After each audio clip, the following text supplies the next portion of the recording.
All right, we are recording and we are streaming. So I say we open the meeting because we can do so. And I think Arthur will join in, and I know Tess will join in a little bit. So I'll call the meeting to order at 7:02 p.m. Robin, can you do roll, please? Yep. Thank you. Colby. I'm here. And I'm here, Robin. Arthur, we're still waiting on. Lewis. Here. Shannon. Here.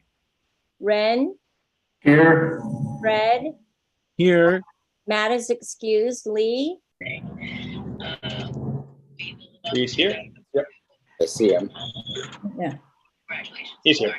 Susanna. Yes. Jonathan. Here. Tess.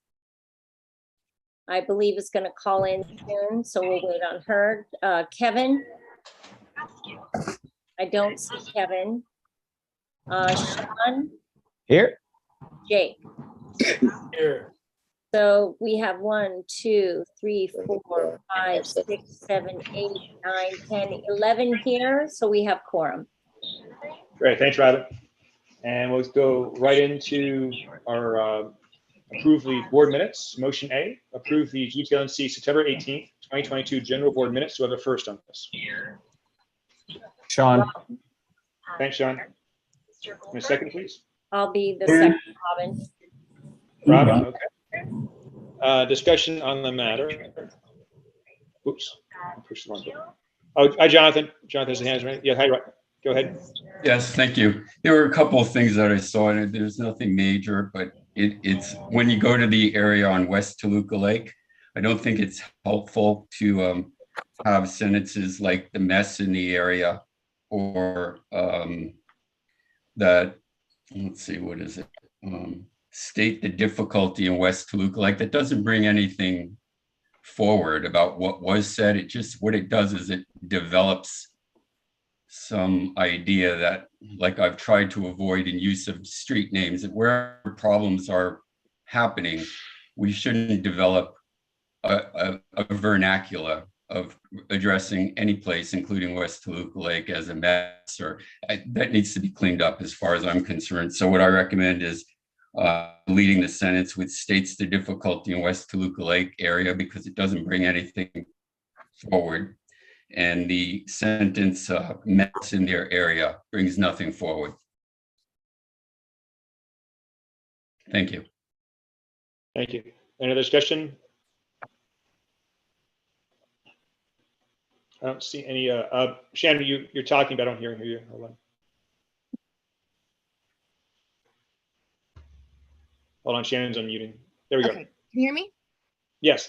Okay. I'm just wondering though, if we're trying to designate a specific area for something that's happening, why we can't say where it is. If you're trying to have in your minutes, wouldn't it make sense to state where it's at? Or am I getting this wrong? I'll answer you, Shannon. I completely agree with you. When you're stating what's happening in the area, but simply to call it the mess in the area doesn't state what's going on. What it does is it identifies. So no, in this case, it doesn't bring anything helpful to the meeting notes. And I feel it actually damages. Otherwise, I'd say nothing if it was neutral. But I think it's would you say debris or trash? Because it is about trash. I mean, it is encampments. I think it's fine to address the problem, but not simply, yeah, I've said my point. Let's keep it brief. Thank you. We'll change mess to debris or trash. That'll be fine. And stating a difficulty in West Toluca Lake, I mean, that can help at anything. Obviously, I don't need to be identified in the notes as having stated a problem. It doesn't bring anything forward. It says nothing. So it's an unhelpful sentence, and I just recommend deleting it. So, well, let's change. We should acknowledge that there are, challenges in West Toluca Lake, and we talked about that. And I don't want to just change what happened. Yeah, and Why don't we just call it the social affliction, or we'll call it something? But when you just say the difficulty in West Toluca Lake, it sounds like there's something wrong with the people, and that's what we need to avoid doing there. Well, the homeless, would you say the encampment crisis, homelessness crisis? Identify it. Just don't leave it broad like that, that there's, Well, let's- and the idea is to identify the mood of the comment and not the actual language. So by changing the minutes now, I mean, if we got something error, there was an error, like we said, spelling of somebody's name but this is just note taking. And if somebody really wants to know the spectrum of what was said, they just listen to the recording. So I don't think we need to be that specific. my point is not specificity. My point is not to write something that's detrimental to a community. When you're calling states difficult in West Toluca Lake, you're not saying what the difficulty is. So unless it's identifying what the discussion is about, it's not helpful. It makes it sound like it could be anything, like the neighbors are killing each other. That would be the difficulty in West Toluca. It's not appropriate. It's inappropriate. I'm just not All right, being let's aggressive. change it. Difficulties with homelessness. There you go. and crime. Thank you. Difficulties with homelessness and crime, and we'll take out mess and take debris and trash. Perfect. Thank you. Okay, thank you. Louis, you got that? Thank Yeah. Difficulties with Okay. homeless crime. you. So removing- any, please raise your hand if you have, let me bring Arthur. I know. So Arthur is now here. Yeah, I guess brought him on. So and- Arthur okay, so any, arrived at 7:08. 7:08. Louis, can you please make note that Arthur arrived at 7:08? Put that like right now, wherever Right you're now, typing. yeah. all right, Jonathan, your hand raised again. Yeah, on motion E, if you look down there, it says Jonathan Gregory tries to clarify. I did clarify, so we don't need to say someone tries to do something because the innuendo is that they were unsuccessful at it. So we just say he clarified something, but we don't say he tried to clarify it. That's fine. Okay, Louis, thanks. you got that? That's fine. Still trying to bring Arthur on. Okay, let's bring this to a vote as amended. As Unless there's more amended. discussion. Louis, you want to run the vote? Or do you want me to do it? All I can right. do it. Oh, you want to do it? And Louis, just FYI, if at any time during this meeting you need to say pause, just do it. Okay, because No this is problem. your first meeting, Yeah. taking notes. Okay. Or I'm happy to do it. You have your hand. It is hard to do everything. Okay, so motion A, approve and again, I don't see any stakeholders raising their hands, so we're going to move forward. Motion A, approve the GTLNC September 18th, 2022 General Board Minutes as amended. We Robin? always start, Colby's the final vote. Robin is a yes. Yes, for Robin. Arthur, I brought you on. Let me try. What's going on here? Hold on. Sorry, we got pause. He's here, but I'm having trouble promoting. Yeah, the panelists. you haven't. Oh, and Tess is here also. So So Tess, Tess right? wasn't here during discussion, so we're gonna have to move forward. promote panelists. I got Arthur. Okay, Arthur was here. There we go. And Louis, how do you vote? I'm abstaining because I was not here. That's right. That's right. You were in Italy. Shannon, I think you were here, right? Yes, I approve.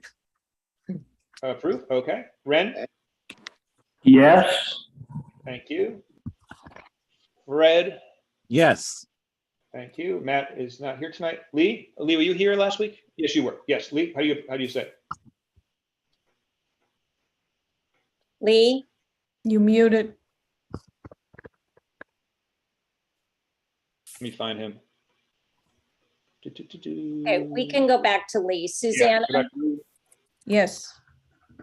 Jonathan, Yes, Tess, Yes. Tess, Kevin is not here, so put excused. Sean, Yes. Jake, Yes. Colby, yes, let me go back to Lee. Lee. Let me ask him to unmute. Lee, Lee, how do you vote? he's off camera and he's muted. Okay, we're gonna move forward. We have enough. Okay, so for Lee, let's 13, abstain. Wait, 7, 8, 9, 10. So we have We'll put the 11. Leah abstains, so 10 yeses. We 0. have one. 2 abstains and no nos. So and 1 excuse. So all right, motion motion passes. passes. Thank you. All right, that out of the way. Welcome, everybody. And I'll use this moment to I was going to do this later on, but I'll do it again.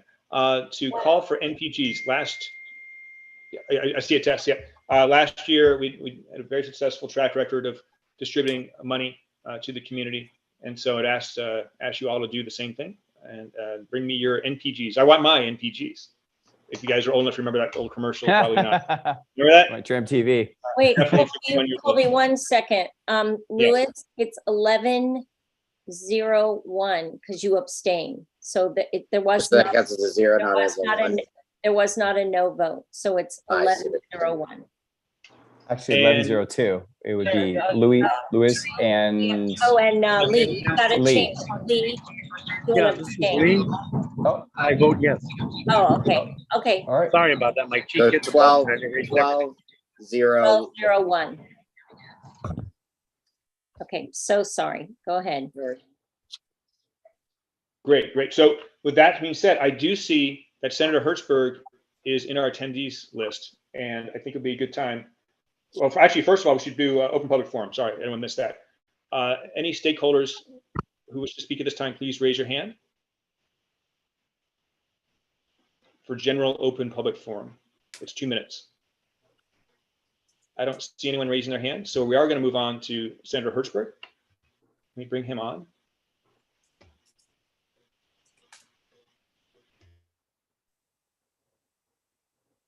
Can you hear me? Can you see me? Senator? Can you see me? Nope, but we can hear you. Cannot see you, but we can hear you. I know, but I want you to see me too. Oh, we want to see you also. let's promote him. Here, Yeah, you got to. Thanks, Robin. sure. You got it, Colby? And he's here, but he's not visible. No, he's at the top. We have to promote him. Okay, let me You can do also that. have him request There video. Hold on. Promote to panelists. There we go. There we go. Now you need to turn on your camera, which, yep, There I there you are. Hi, everybody.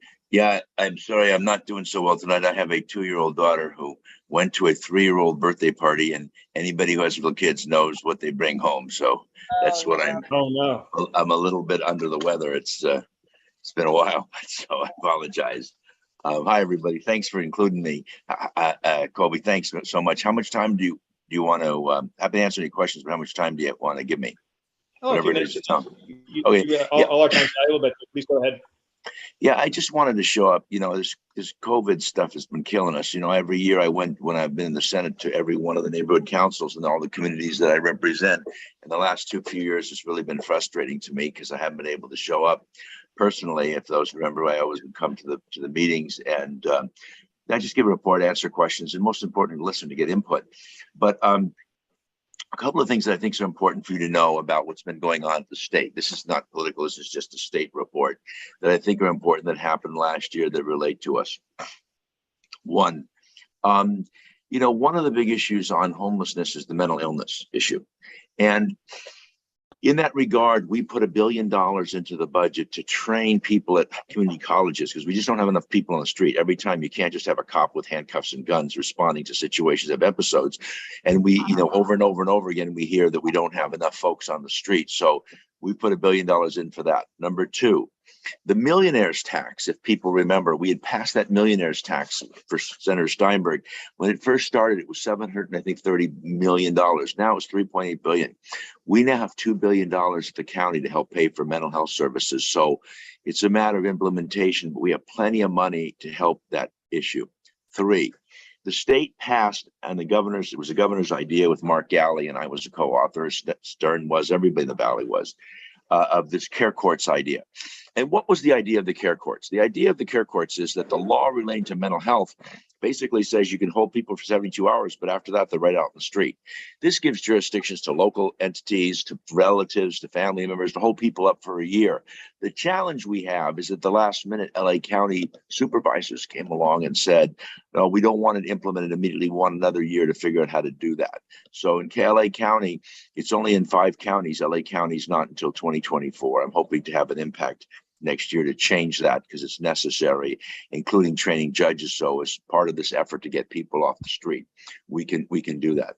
So that's the kind of the mental health, some of the larger components of mental health.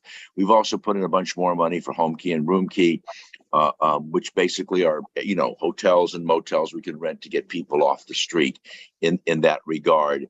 And on a personal level, I worked very hard to bring money to the San Fernando Valley, money for the Hope of the Valley to create a community kitchen for the work that they do, $5.7 million to Jewish Family Services to build a new homeless facility, together with a whole bunch of other money, because that's kind of what I try to do in terms of folks that I represent. So I'm happy to answer any other questions, any other issues that are important, whether it's affordable housing or any other issues. But I want to just give you a little bit of insight of some of the stuff that were kind of the large ticket items at the state level that could be important to us as we begin to deal with these particularly the homeless and mental health issues.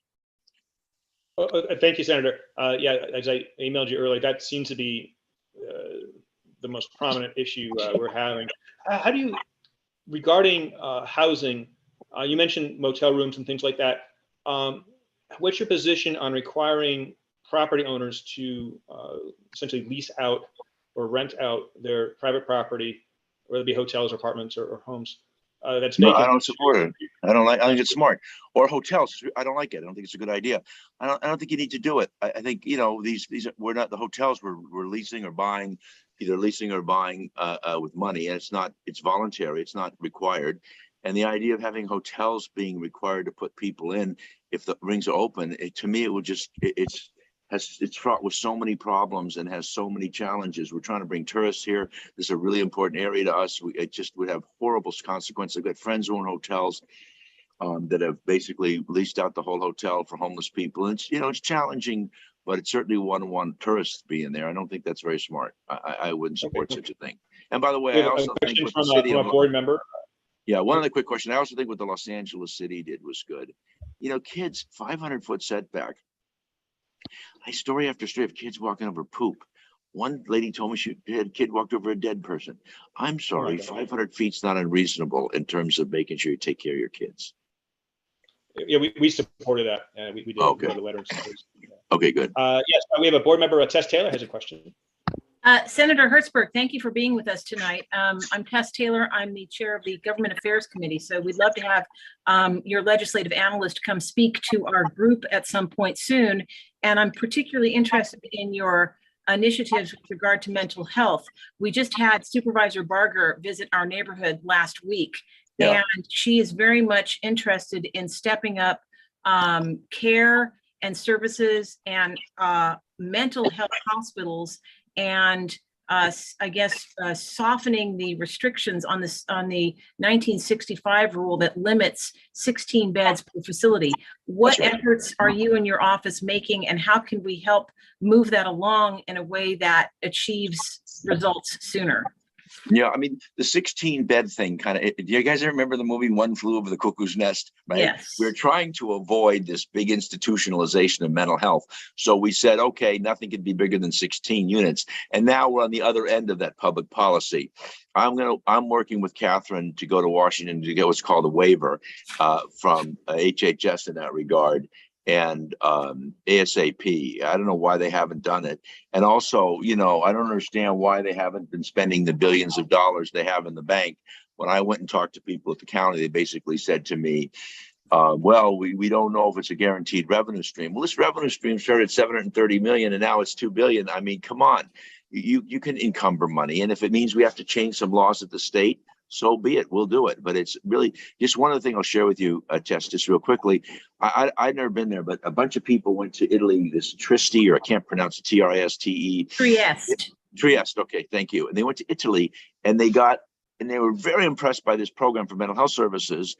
And they got $116 million from the state. Cash. That's a lot of money. I don't know about you guys, that's a lot of money. And that was in May 2019, and the county's done nothing with it yet. Zero, nothing. And then he's like, okay, if the program didn't work, it didn't work, but let's try it, right? We got to move. So I'm all for Catherine Barger and what she's doing and do everything I can to help her in that regard. Well, we want to help you to help her. And what is the name of your legislative analyst, please? Well, I'll give you the best person. My chief of staff is Freddie Quintana. My legislative director, the governor stole. Okay. in the last 4 weeks. Freddie Quintana, Quintana, but he stole them. He stole her, Christine Ari, and she's excellent. And now she's in his legislative unit as a deputy director. And he stole a couple other people from me at the end. Uh-oh. All right. That's okay. Hey, it's fine. It's fine. She's doing a great Be in job. touch to have him come to our meetings. Thank you, sir. Yeah, if you could send me, you've got my email, send me a note and I'll put him in touch with you. Okay, Tess? Very good. Thank you. Do you have any other questions from the board for the senator? I see Jonathan. Hi, Jonathan. I thank you, Senator Hertzberg, for coming to the Neighborhood Council. I think it's extremely important that elected officials at least give 4 minutes of their life to the neighborhood councils, because the neighborhood councils are not accidental. They're here to serve a purpose. And unless you come here and recognize them, it's hard for constituents and stakeholders to recognize the meaning. So thank you for doing this. It's a statement in itself that you're here. What I did want you to hear, though, is that stakeholders are saying, and my ears are hearing it, that they are certainly concerned with the humanity occurring in the streets, meaning the harshness of what's going on. They're also concerned about their own rights, and they want laws enforced, laws that already exist on the books. That would take care of a lot of the problems. It's the level of permissiveness that's going on both in the government and throughout the city that really concerns people that I'm hearing. So I wanted to be sure to let you know that this permissiveness is costing economically, it's costing in safety, it's costing in health, it's costing in every aspect of life, including people leaving LA. So I hope you'll do everything you can. And as it's already been said, Supervisor Barger is on board to work toward reducing this permissiveness, this attitude that anything goes. Thank you very much. Yeah, can I just say something? First of all, thank you. And I completely agree with your diagnostic on that and what the problem is. And like, no one's in charge and everybody says it's a free-for-all. In the meantime, it's a deeply, deeply, deeply moral crisis on the street, a healthcare crisis, a public safety crisis, a moral crisis at every level. I don't know how we've gotten so numb to it. It's just insane. Two, as it relates to neighborhood councils, you know, years ago, just very briefly, because I think it's important to get a little historical context. I was very involved in the charter reform movement in '99 and stuff. And what I wanted, you know, there was a whole issue of valley secession. And so they came up with this concept of neighborhood councils, but didn't give you real constitutional authority. They gave you $50,000 originally and no constitutional authority. I wrote a plan called for borough systems where each community had its 5 boroughs, and then the borough president would go downtown 2 weeks to deal with regional issues, and you had real authority over parks, over police, over planning, over stuff in the boroughs, and there would be 9 boroughs in the place. And one of these days, if I have enough time, I want to come back with it, because I think it's really an important thing, in the way you have real power at the neighborhood level and regional power at the larger level. But I really do respect this, and I apologize. The last couple of years, this whole COVID thing, even my office, you know, all we've been doing in my office is responding to these EDD cases and stuff, and my whole office was shut down. No one was there, and it's really been horrible. But that's why I wanted to come back before I left, to just show up and, you know, make a final round to everybody. I told people on my last day of service, which is November 30th, I'm going to work 24 hours. If you've got any good ideas of what I should do in the community at 4 or 5 in the morning, let me know, because I'm looking for things to do. I made a promise and I'm going to live by it. Senator Hertzberg, may I just say that I would love to see your boroughs plan, and the neighborhood council system. While it is a great idea in theory, it has changed dramatically in the 23 years since it has been implemented, and not necessarily for the better. I believe that the powers that should be in the neighborhood council's hands have been reduced and diminished and very much frayed, shall we say. So I would love to see that plan. Well, Tess, do you have my email? I put it in here, Robert.Hertzberg. I'll get it from Colby. I'll get it from okay. And then I have a book. It's called The Power, the Borough Plan, The Power of Place. I just gave it, you know, the fella who does LA in a Minute, the history thing. Do you ever see that on TikTok? He's so good. Evan Lovett. I just showed it to him because he wants to do something on it, but I'll get a copy of it and make sure, if you let me know, I'll get it to you. I'll drop it by your house. Thank you very much. I'd love that. Thank you, No sir. problem. Yeah. And next, we're going to call upon stakeholders to raise their hand if they have a question or comment for the senator. This is the time to speak up. Please raise your hand. I don't see any hands raised. Oh, I Yeah. see somebody. Yes, here's Irene. Irene. Hi, Irene. Do you have a question or comment for the senator? Well, I just unmuted myself, so that helps. Yes, Senator, I think what I've heard tonight is very encouraging.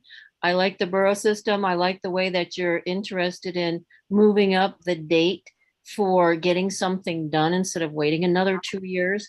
The exponential growth on this just can't stand up against 2 years. It has to be exponentially sooner.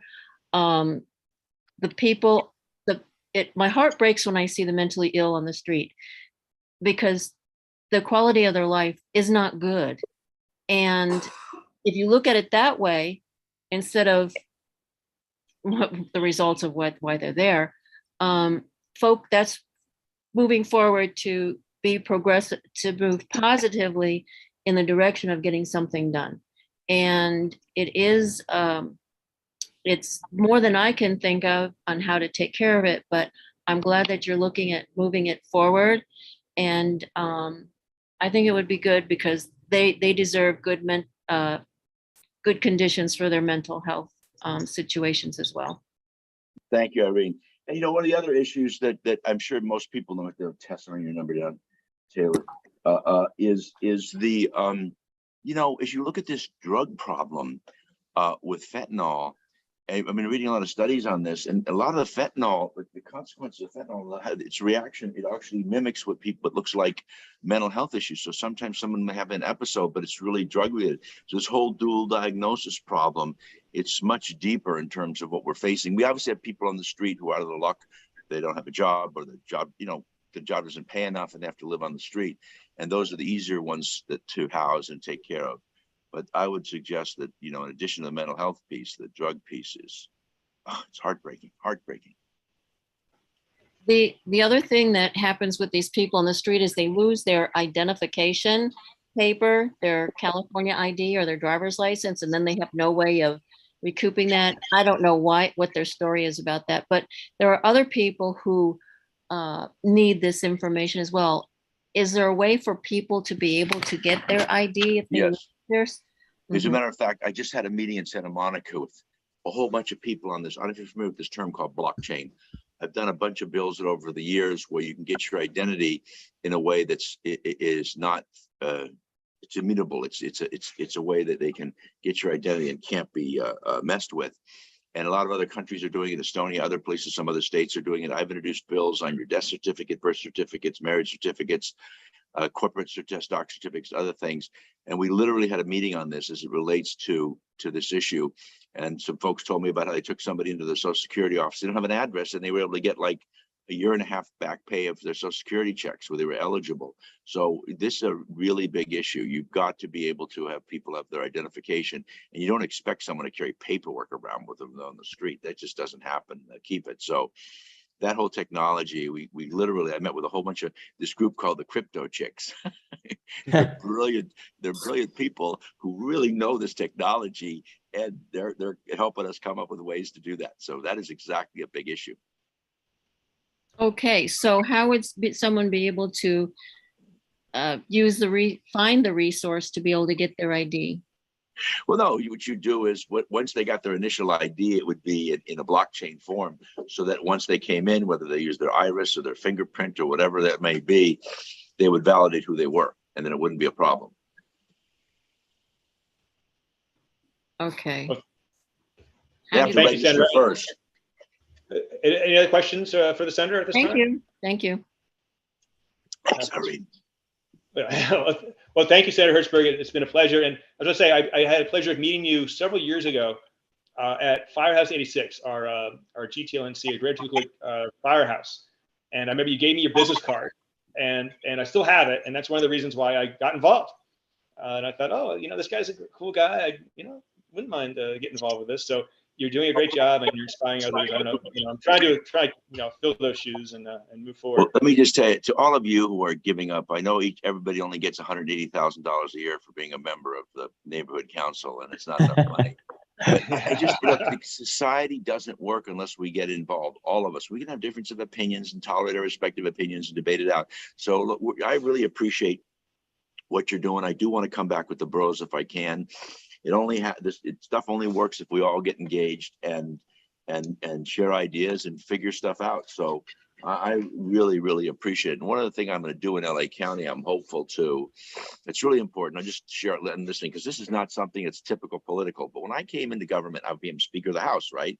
And I built the Capital Institute to train staff and members, because all these people get involved in politics. They get involved in a neighborhood issue. They're excited. They got to go out and raise money. They got to fill out, like, what do I tell the doctors? Oh, what do I tell the lawyers? What do I tell the nurses? And their consultants tell them what to say. And they get in the government and they're earnest and they're good people, but they haven't done the homework and really understand how things work. So I built this institute. Now, even though I'm leaving the Senate, I'm building what's called the Senate Academy for all new members and staffers coming in to learn how the place works. Like, what happens to your sales tax dollar? Where does it go? Does anybody know? What happens to your property tax dollar? Who gets what piece? What about Prop 172? What about Prop 98, Tier 1, Tier 2, Tier 3? How the prison's funded? I mean, really simple stuff. I'm on the board of 3 public policy schools, one at USC, one at Pepperdine, and one at Claremont. But that's academic stuff. I want to present stuff in super simple form. So I'm going to come into LA County and raise money from not-for-profits. I don't care if you're water board, school board, city council, whatever you want to run for, Democrat, Republican, independent, matters not. I want to create a school to train people how to understand the basic ABCs of public policy. How does LAFCO work? What do the neighborhood councils do, and how do they work, and what's their authority and non-authority? What's the responsibility? About 30 modules of stuff that I've kind of written up with really smart people who have real practical experience to come in and try to help. And then I just think that'll go a long way in making government better. The more people are educated in what they do, all of us in our respective lives, whether a teacher, a doctor, a lawyer, an accountant, or whatever, an artist, we all have learned new things in our lives. And you've got to I want to create that environment in the public sphere if I can. And just share that with you, because that informs kind of how I think. Well, it's very helpful. I wish we had more people like you in government. We really do. It's very welcoming, and it feels very, it's a pleasure working with you. It really is. Thank you, Kobe. Okay, Tess, I'll follow up with you too on that stuff. Okay. Okay. Thank you, thanks, Senator. everybody. Thank you. Bye-bye. Thank you for your time. I'm going to sleep. Yeah, get better. Okay. Yeah, I feel horrible. Bye. All right. Next up, I'll bring on Tiffany from CD2. Tiffany, you still here? I am. Thank you. Wonderful. Thank you, Tiffany. Of course. Thank you for having me. Sorry. It's been, I don't think I was able to join last month. I'm still in my master's program, so I should be done by May, but it's only, I know the meetings are once a month, but I made sure to step out of class for this. I wanted to be here. I have some exciting news. I'm sure most of you have heard. Today we were voted in as council president. So it's an exciting time for our office. This does mean we're taking on a lot of new roles and responsibilities, and we will be, trying to get our sea legs in. So bear with us while we try to do that, but I'm still available for you all here. That doesn't change. So no need to worry about, my workload or anything like that. I'm still here for you all. And we're still going to be able to get some good work done, and hopefully a lot more. I wanted to share that we are having a Halloween carnival at Victory Vineland Rec Center on October 29th from 12 to 4 p.m. That will be for everyone. It's a free event. It includes carnival games, crafts, face painting, jumpers, candy, and more. So welcome for families. I also wanted to share that Section 8 has opened their waiting list on a lottery basis. And I think by December 1st, most people will have heard if their application was approved and if they were part of the lottery winning. So that opens on October 17th at 6 a.m. And that'll be until actually October 30th at 5 p.m. So you have until the end of the month in order to move forward on that. but those were just kind of a few little events I wanted to share. But if anyone needs me for anything, anything I can help with, happy to help out with that. We're actually also having a Dia de los Muertos event on Friday, October 28th from 6 p.m. to 10 p.m. hosted by the Rec and Parks Department at the North Hollywood Rec Center. So that should be a good time too. That's always fun. See Tess had her hand up. Hi. Hi, Tess. Hi, Tiffany. Congratulations to Councilmember Krikorian, and well done to all of you. We're really glad that he's ascended like this. That's terrific. If you send me the Halloween Carnival details, we'll put it in our newsletter. And I have a clarifying question about Section 8. They've opened their waiting list on a lottery basis. Where does one apply for that? And number two, how are felons treated in Section 8? Because I understand that they are deprioritized. I'm just curious. That is probably a question better suited for the congressman's office, as I'm not too sure. I know that would have to go through HACLA for Section 8, but I would probably recommend reaching out to Congressman Sherman's office because they might know a little bit more info. So we have, I think right now we have about 14. Can you, okay. All right. So reach out to Sherman's office about that. Okay. Am I muted again? No, I'm gonna mute. Please mute. Yeah, please mute. Thank you. And where does one apply for Section 8 housing, please, Tiffany? Through the HACLA website. So it's hacla.org. HAV as in Victor, LA? C like cat. HACLA.org. Got it. Thank you very much. Thank you. You're welcome. And next up, I see Renblight.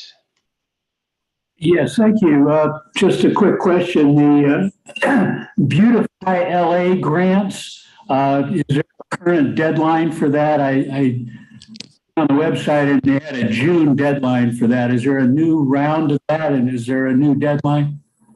For the Beautify LA grant, let me look into that for you. Is that for the matching grant, Ren? Is that what you're referring to? Yes, yes.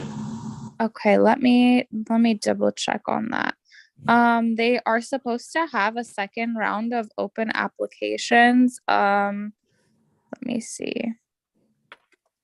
It should probably circle back towards the end of the year, but I'll circle back with OCB on that and then keep you all updated. I can send you an email tomorrow. I'll connect with Jerry Valito from OCB and let you know.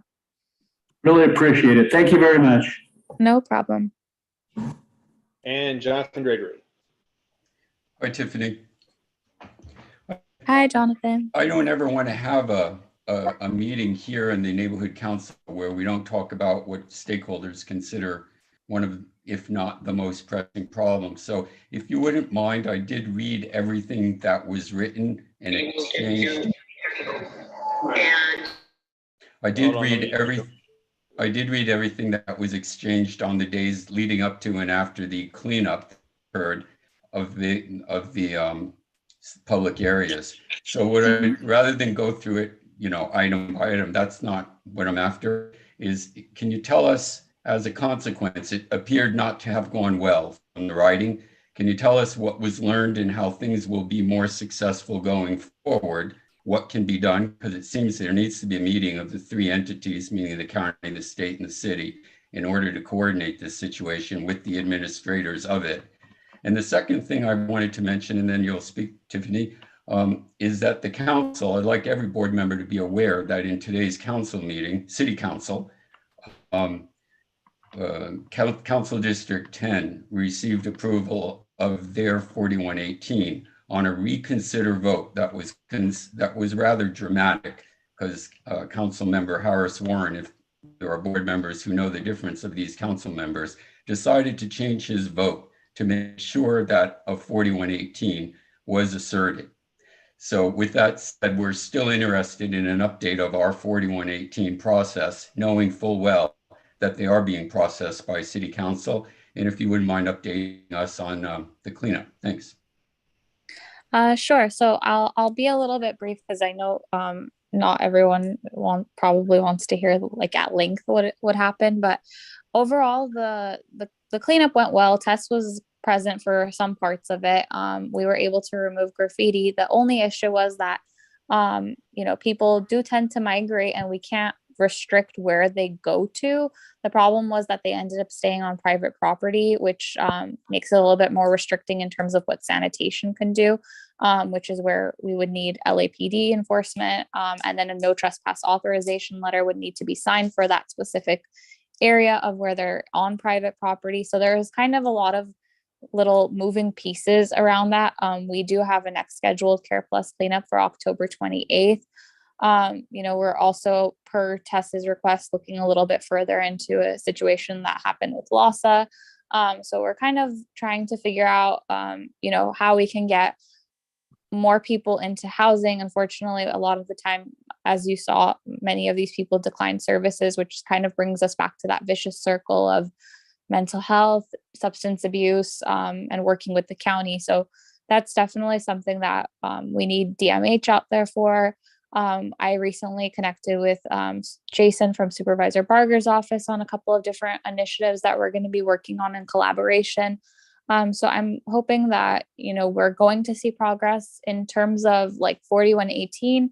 I have been working with Officer Delbar and tracking all of the instances where there have been crimes reported. So it is helpful, when we have people send that over to us, as in like the information of a location where an incident has occurred.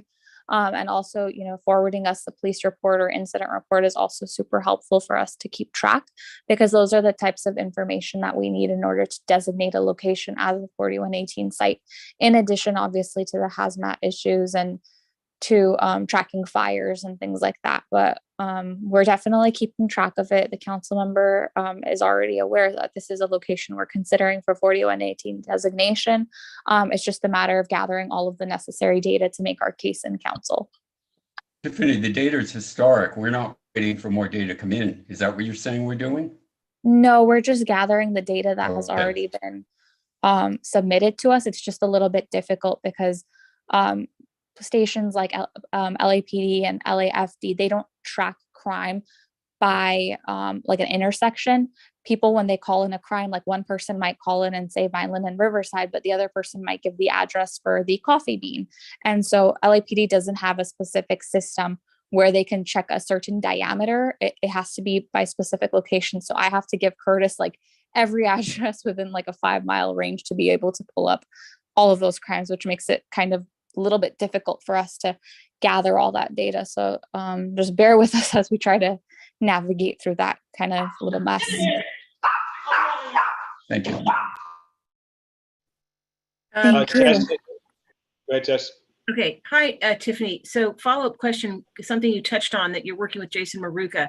I wonder if you're alluding to an MOU, Memorandum of Understanding, between the agencies, county, state, and city, which I know has begun, and which, as I understand it, will relax some of the jurisdictional problems that are created when an encampment moves 10 yards from one agency's jurisdiction into another. Is that what you were alluding to? And is there progress being made on that MOU?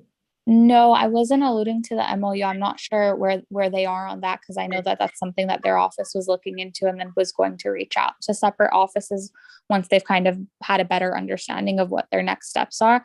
I was more alluding towards the fact of specified outreach that Jason is planning on doing on county property, and has, worked with our office and the assembly member's office to get approval to move forward on conducting that same type of outreach on city and state property that's adjacent to, because some of our locations are multi-jurisdictional. And then that way we can better coordinate on like how not to have that kind of migration of like having people move back and forth between jurisdictions. Good. Thank you so much, Tiffany. Thank you. My pleasure. Any other questions or comments? Please raise your hands from stakeholders also. For Tiffany, I don't see any. Well, thank you, Tiffany. We're going to release you if you're welcome to hang out as long as you want. Thank you. I've got to jet back to class though, Kobe. Yes, please do so. Please do so. I'm sure I'll talk to you later in the week. Thank you so much. Absolutely. Talk to you all soon. Bye. Bye. And next up, I see Michelle from the mayor's office. Michelle, are you ready to give some updates? Hello, can you all hear me? Hi, Michelle. Yes. Hi, good evening, everyone. Michelle Vergara here, East Valley rep for Mayor Garcetti. Nice to see all you. I do have a couple of updates. First and foremost, definitely want to address what has been going on within the last week. In light of that, Mayor Garcetti has hosted a gathering of many faith and community leaders to help begin the healing process and just show solidarity, within the city. There was a recording of this event. I am happy to share the link in case anyone is interested in watching this. In addition to that, earlier this month, the Mayor's Office of City Homelessness Initiatives actually published the 2022 point in time, the PIT count for people experiencing homelessness. This basically covers numbers within LA City and LA County. You're able to find specified maps to specific areas all throughout the city and the county. So if you're wanting to know more about what those numbers look like specifically in your area, there is a link that I'm happy to share with you all. That way you can look further into that. It was mentioned earlier about the Section 8 voucher waiting list, so I'm not going to go into that. And the last thing that I do want to share with you all is that Mayor Garcetti actually announced the launch of LADWP's Flume pilot program. Basically what this is, a Flume, if you're wondering, is an home water monitoring device that goes on your water meter, and it can track your at-home water use. It can detect any leaks, and basically it's helping you conserve water as well as save money. So these devices are typically about $200. However, through LADWP's pilot program, you're able to get these devices for just $49. And LADWP will reimburse you, I believe, like $25. So essentially, you're even saving on the actual device. And the way that you're able to monitor your water usage is through an app on your phone. So on there, you're able to see what devices are the ones that are, using most of the water in your home, how you can save water, and then just kind of help, with the current crises that we have going on with the water drought. I think for now, that's it. Happy to answer any questions if anyone has any. Michelle, actually, real quick, I haven't checked the news for a while, but is it true that all three in the LA City, they have not stepped down yet? Is that correct? Because we're going to issue a CIS tonight. Are they still? So I know for Council District 6, former Council President Nuri Martinez resigned her seat in City Council last week. So currently, CD6 does not have a council person. They do have a caretaker from the CAO's office that's currently managing, operations for the office itself. And staff is still in place. They are still working and still assisting with, providing the community resources. But to go along with that, our office is also there to help support, anything that may come up in those areas. But the other two, as of right now, the other two. The other two are still, they have not resigned. No, I just haven't checked the news tonight. We're going to vote on something tonight about that. Okay. Thank you, Michelle. Any questions for Michelle from the mayor's office? Please raise your hand, stakeholders included.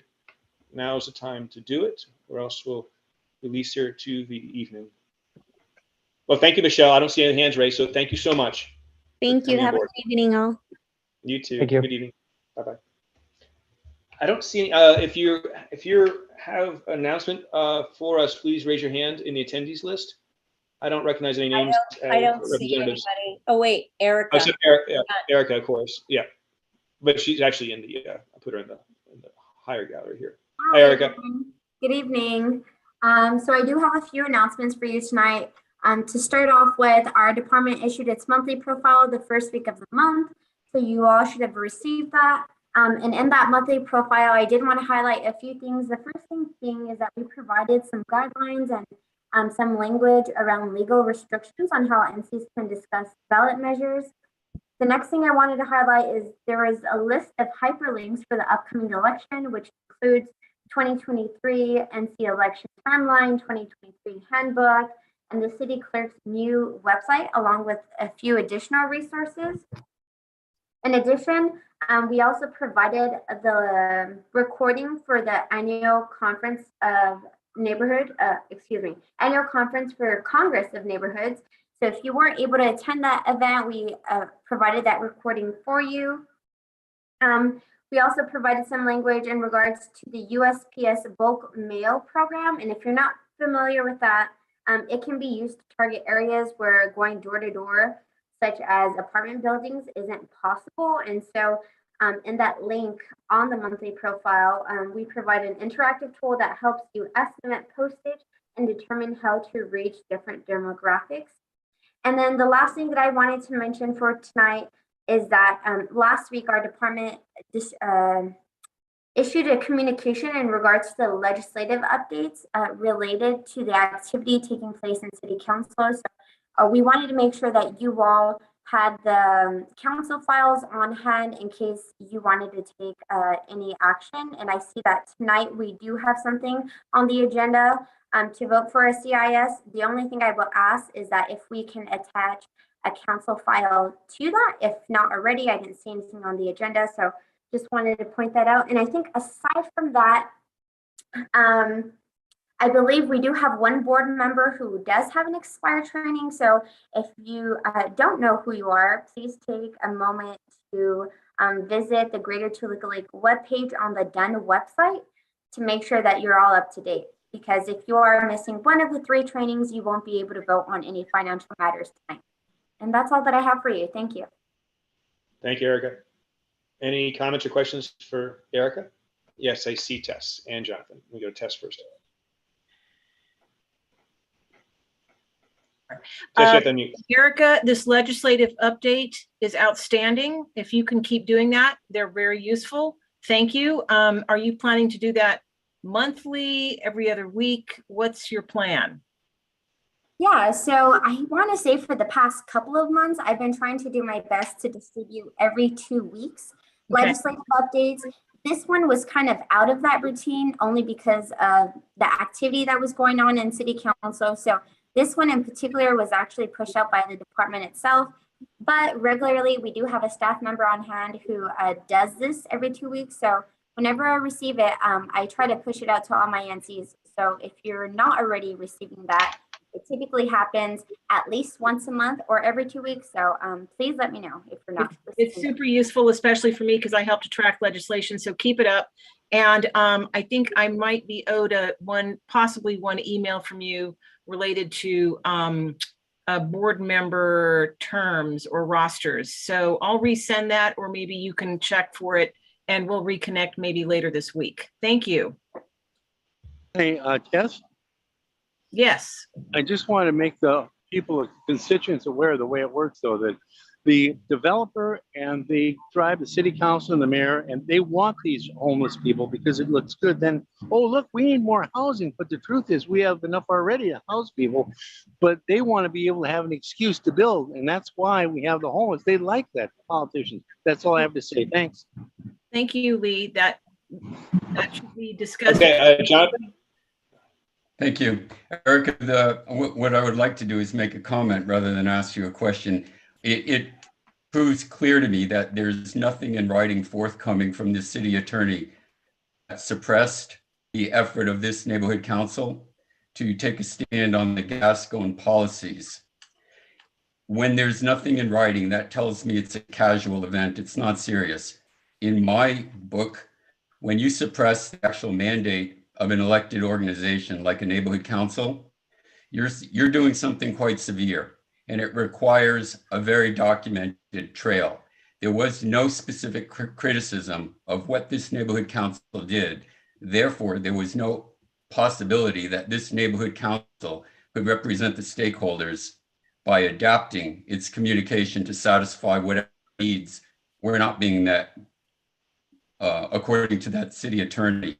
So what I'd like you to know is, in the light of everything going on in Los Angeles right now, to me, that this instant is no longer about the Gascon policies, but rather this is about the relationship of Dunn to the people of Los Angeles, that if you think that it's appropriate to suppress a move and put nothing in writing, rather send in you, Erica, to recount some kind of odd information that I wrote down word for word that says nothing, essentially.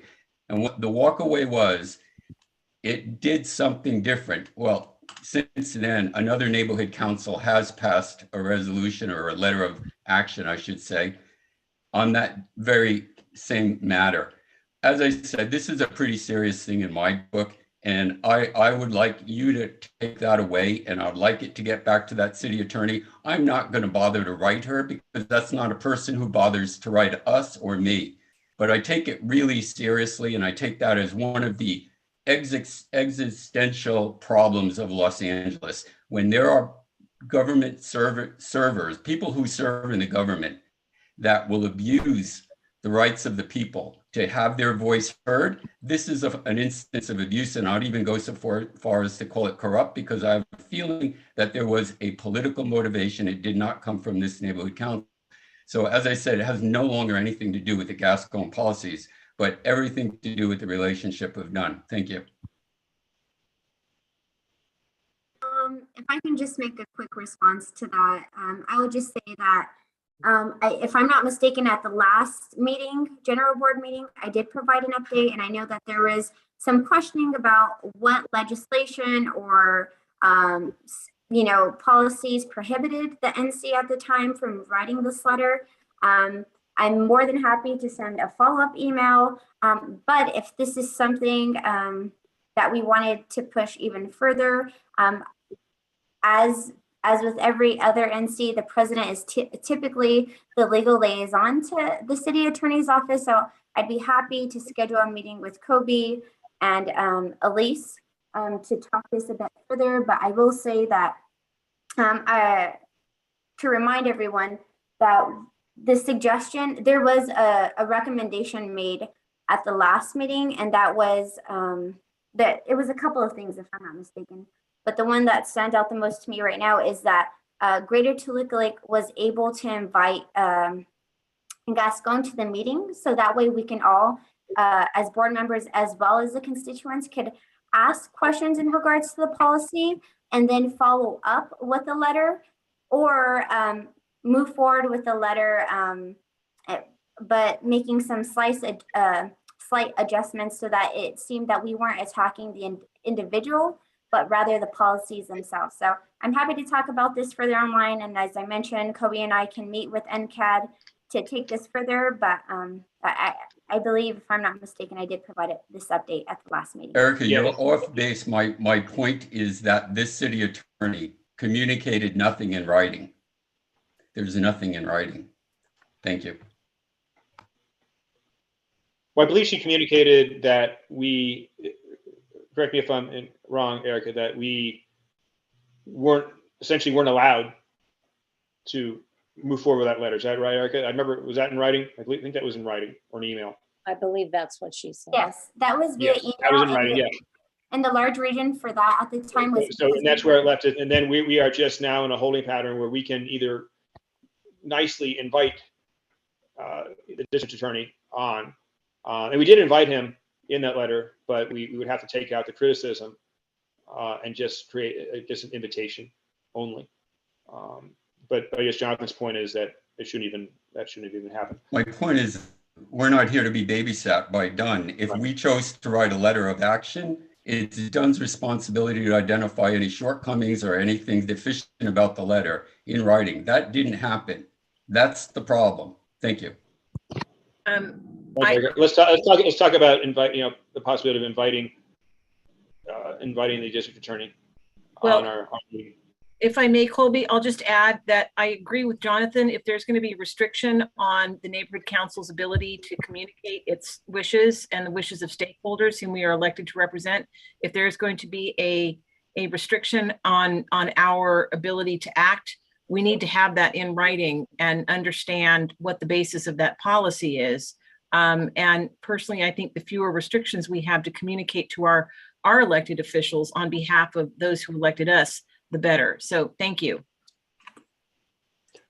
Yeah, it doesn't feel right, but I understand.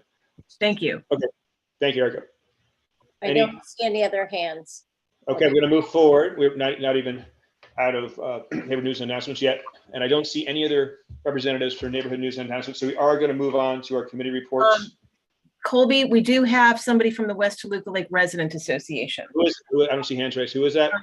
That would be Jill Young. Okay, I didn't see her hand. She didn't raise her hand. Okay, hi, Jill.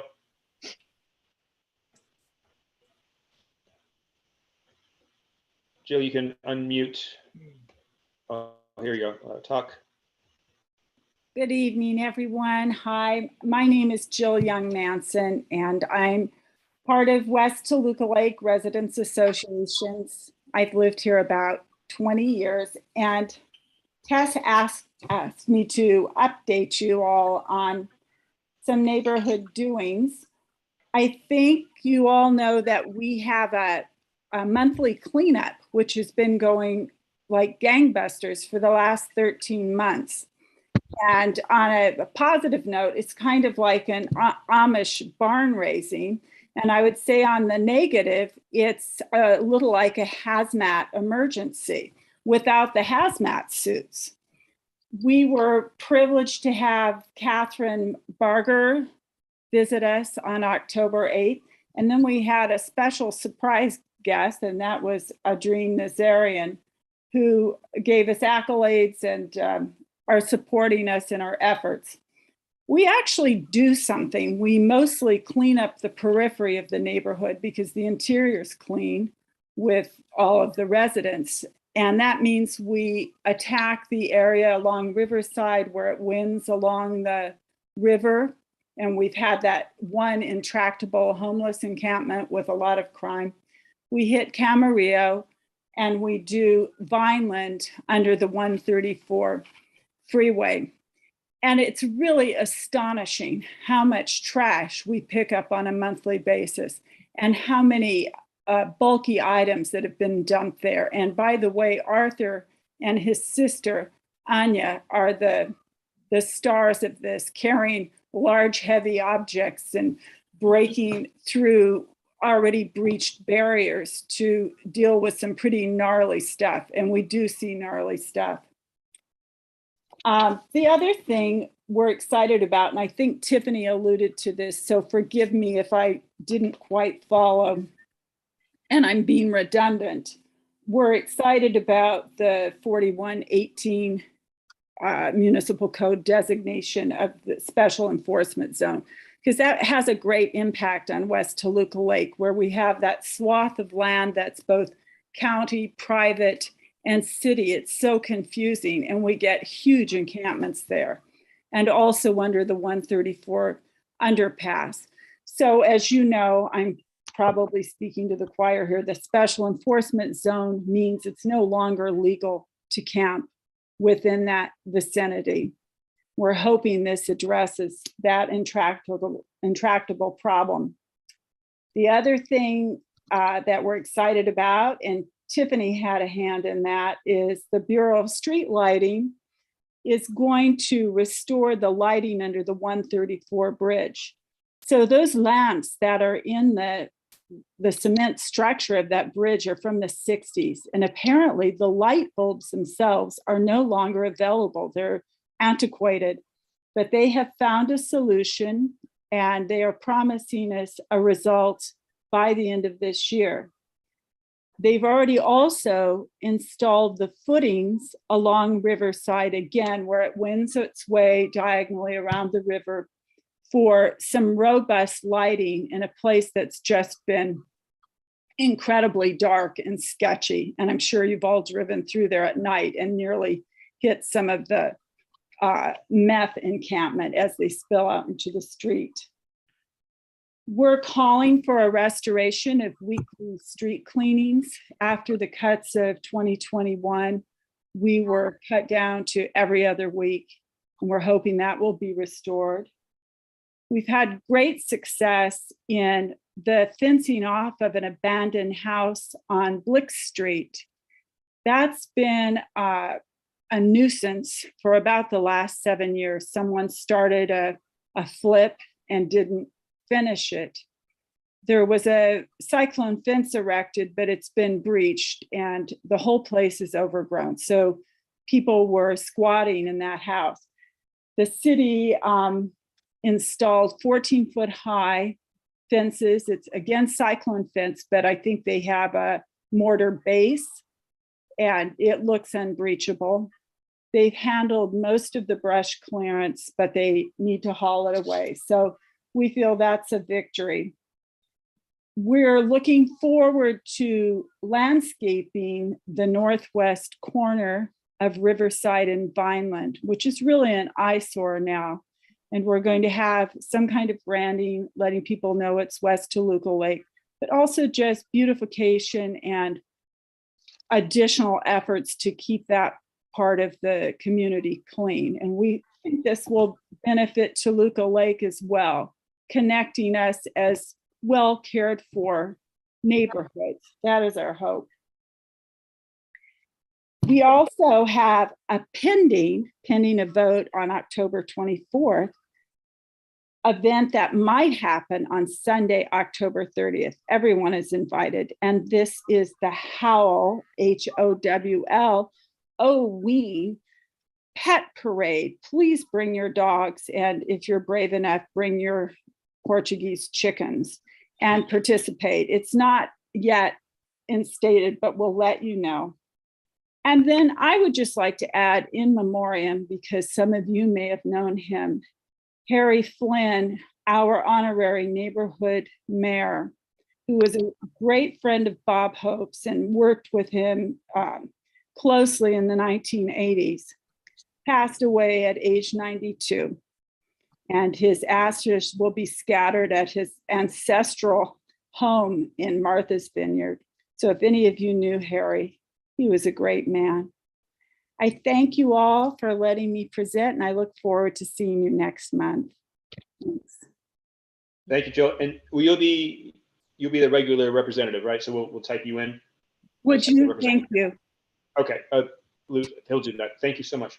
Sure. All right, we're going to move on to executive committee Thank you, under Jill. committee reports.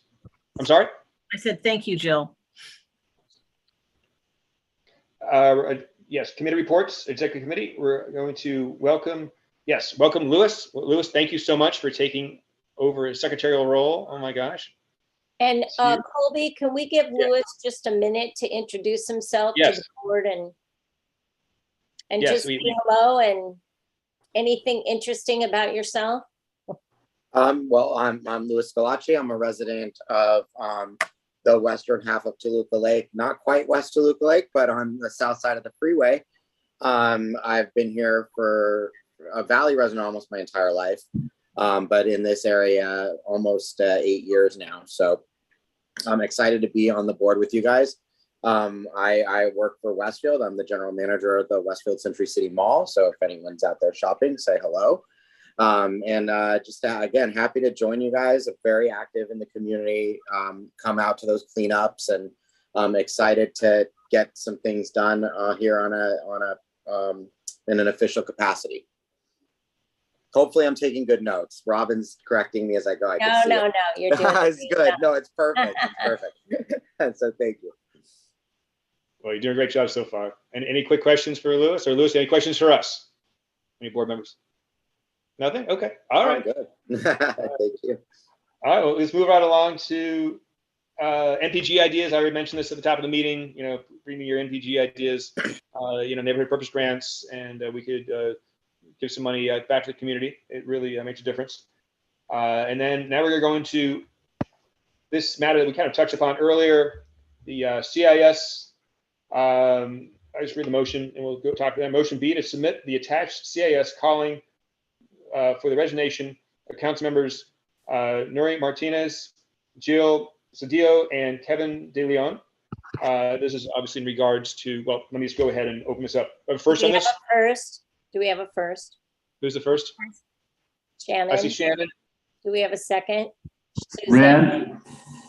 I'll put Ren in since Ren introduced us. All right.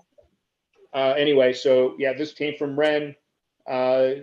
This needs no introduction, I'm sure. We've all seen this in the news, and we discussed it earlier at the meeting.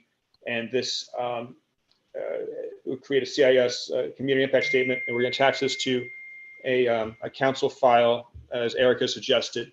A lot of other neighborhood councils are weighing in on this, as is the president of the United States. And actually, Colby, really quick, Yep. Kevin Dees just joined us. Yeah, Kevin just joined us, Lewis, at 8:11 p.m. 11. Kevin Is that? Dees. Kevin Dees, a board member, just joined the board at 8:11. Copy that. You can keep note of that. Hi, Anyway, back sorry, to everybody. CIS. And so I'm just you've all been given this in the packet. You should have received this. It's only about 3 sentences. Ren, why don't you go ahead and you want to read this since you wrote it? Okay.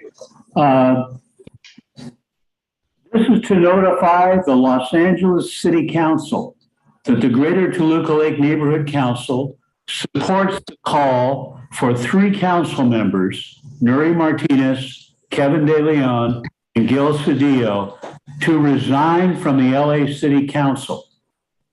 We believe this action is essential to recognize the importance of a unified council to uphold the basic values of our community in order to continue to do its important work without prejudice. Thank you, Ren. So we'll open this up to discussion from the board, and then we'll go to stakeholders. Please raise your hand. Hi, Jonathan. I recommend that we delete Nuri Martinez's name from this, so we'll need to amend it since she already has resigned, just to keep it current with the present state of affairs. The second thing I would suggest is that nothing happens in a bubble. So what we see happening there's 2 things. It's a free and open society. That's the good part. People are allowed to say unpleasant things, and that means other people get their feelings hurt. That's a free society. What they did wrong has to do with interacting those sentiments with city council business, having to do with the redistricting plan. So the redistricting plan, of course, is how elections get decided. And it's a big deal, and it's probably going to lead to investigations. But in the meantime, I want to go back to what I just said to Erica, is that we have an influence on what goes on in our city. And when we in this neighborhood council aren't behaving to uphold standards, we're part of it. And that's why I'm being difficult with Erica in this this letter of action that we wrote. I believe that what they did was incorrect. It was wrong. And we should be standing up against that type of behavior because it's abusive and even corrupt. So there's a certain complicity that we share when we see things like this happening around us when we're not doing the best we can be doing. So that's the part I would say, and I completely support it. Thank you. Thanks, Jonathan. Now, is it true that Martinez did resign? I know someone stepped down as president. I've been watching the news. Is that She true? resigned. Yeah, she resigned. The entire council. Okay. Yeah, That's one she and the same. resigned, and I think Jonathan's amendment is correct. We should take her name out, just focus on the 2 that are left. Great. Okay. I've already written that down. Okay. Please raise your hand, stakeholders also. We'll try to keep this to 2 minutes. I think we all agree this is important. I don't want to beat a dead horse. Yes, Tess.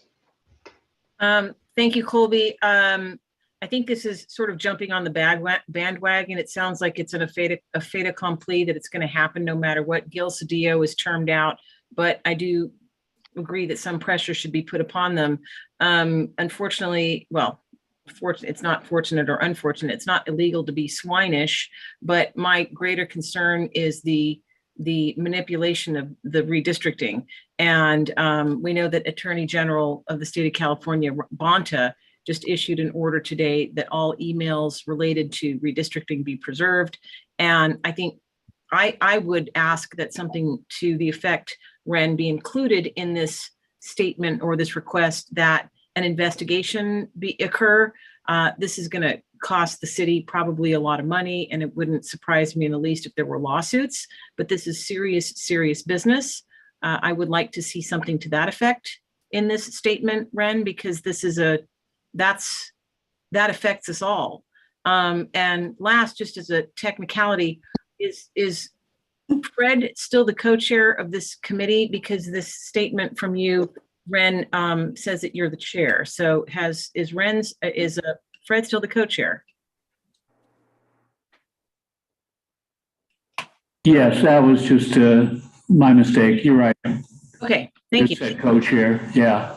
But this won't go for me, of course. This will go from the full GTLNC. Right. It actually goes out, and my name won't be on it. Okay. Typically. In terms of investigation, I'm not sure we would need to say what specifically we want investigated. Maybe let me back up just a little bit and just say, I think this statement is really more for our community than it is for, the city council and the people in City Hall. I think in the past, there have been other issues that have come up that have been pretty horrific, and we haven't taken a stand on them. And I think there were people out in the community who kind of shook their head and it's like, you're supposed to speak for us, and yet something like this happens and you don't step up and at least make a comment. I think this is really more something for our community, just to let them know that we pay attention, and I think hopefully all of us embrace the notion of civility and not disparaging other people because of their race or color or whatever age. And so it's just it's kind of taking a stand. And I support that. Then yes, that's good. I'm with that. Thank you. Okay. I see Jonathan real quick. We have to move on. We really do. I just want to tell you what took place today, because it may make this not an issue. I don't know that we need to talk about investigation, because City Council today already passed a resolution to make an independent, well, it was supposed to be an independent entity to decide redistricting. I think now it was done already. They're going to have a independent, and I think a lot of safeguards will be in place going forward. And probably the Justice Department is going to be looking at what they did. So I think it's good to go. Just delete her name, delete Nuri Martinez, and we're good. Yeah, I think it's about the spirit and us standing in solidarity with everyone else. I think that's what this CIS is about. So I say we move this to a vote. I say motion B, to submit the attached CIS calling for the resignations of council members Gil DeCilio and Kevin De Leon, as amended. Mm-hmm. Yeah, as amended. Robin? Yes. Arthur? Yes. Thank you. Lewis? Yes. Shannon? Yes. Ren? Yes. Fred? Wait, no, Fred's. Yes. Fred is here, sorry. Fred. Matt's not here, excused. Lee? Let me check on his microphone. Hi, Lee. We'll come back to you. Come back to Lee. Susanna? Yes. Jonathan? Yes. Tess? Yes. Kevin? Yes. Sean? Yes. Jake? Yes. Let's go back to Lee. Lee, are you there? If not, we're going to say you're, I guess, abstaining. He's just muted. Lee? Okay. Lee, are you there? Lee?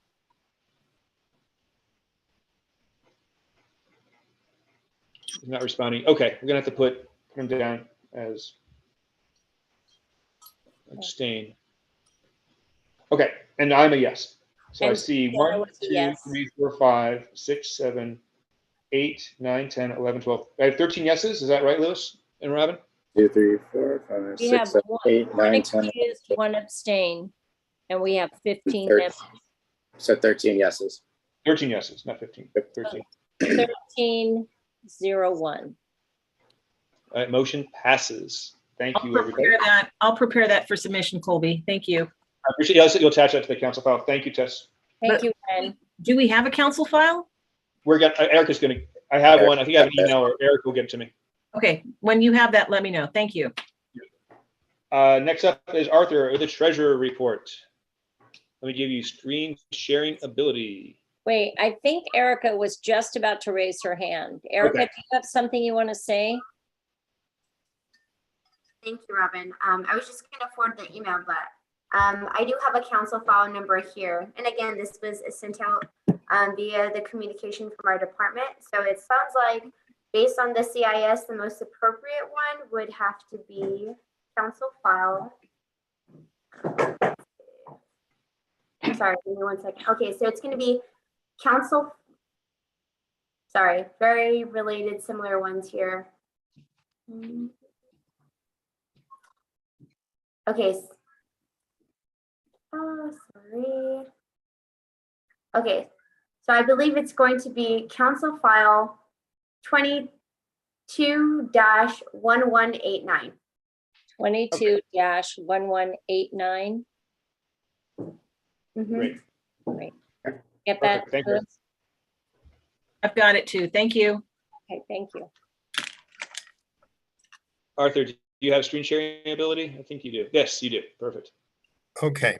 Okay, we're going to read motion C to approve the September 2022 MER and expenditures for reconciliation submission to the city clerk. Do I have a first? Shannon. Shannon, thank you. Do I have a second? Sean? Sean, thank you. Colby, the screen sharing seems to be disabled. Let me see. Let me make you co-host. Oh, I'm sorry. There we go. Robin, who was the second on this? Sean. So it was okay. Shannon. I'm Shannon and Sean. Thanks. That's a mouthful. Yeah. Say that 3 times.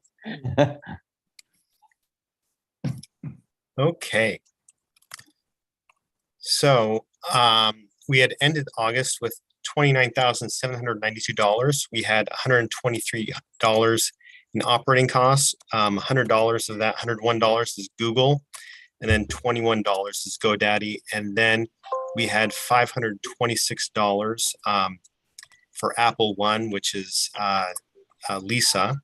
And so we had ended September with $29,143. Do we have any questions or comments?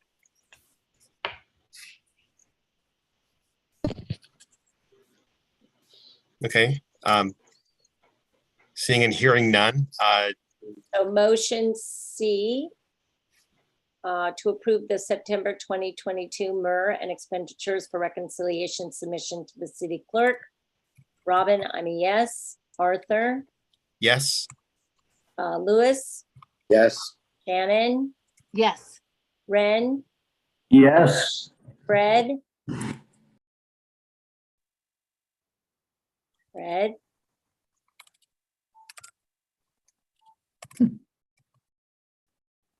Fred, are you there? I'm going to go to Matt's excused. Lee? Lee? Okay, Susanna? Yes. Jonathan? Yes. Tess? Yes. Kevin? Yes. Sean? Yes. Jake? Oh, wait, this is Ineligible. Yeah. ineligible. And Colby? Yes.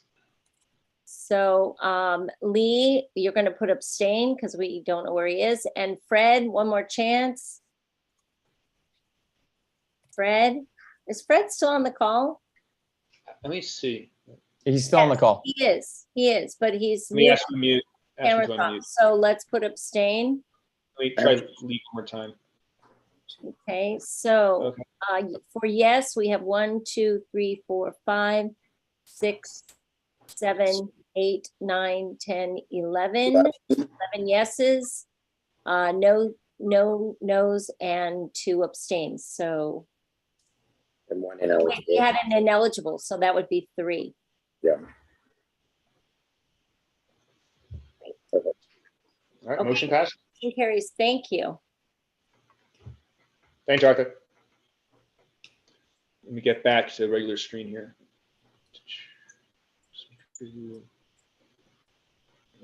Okay, next up is Lenny and Lenny's with Fred and Ren. Okay, thank you, Al. I'll run through this quickly and then we can go back to questions. The community plan is, in process. The planners are still working on it. And there have been some questions raised lately about the whole notion that we have to plan for large increases in housing because at least on a statewide basis, California is not increasing in population at anything like the rates it has in the past.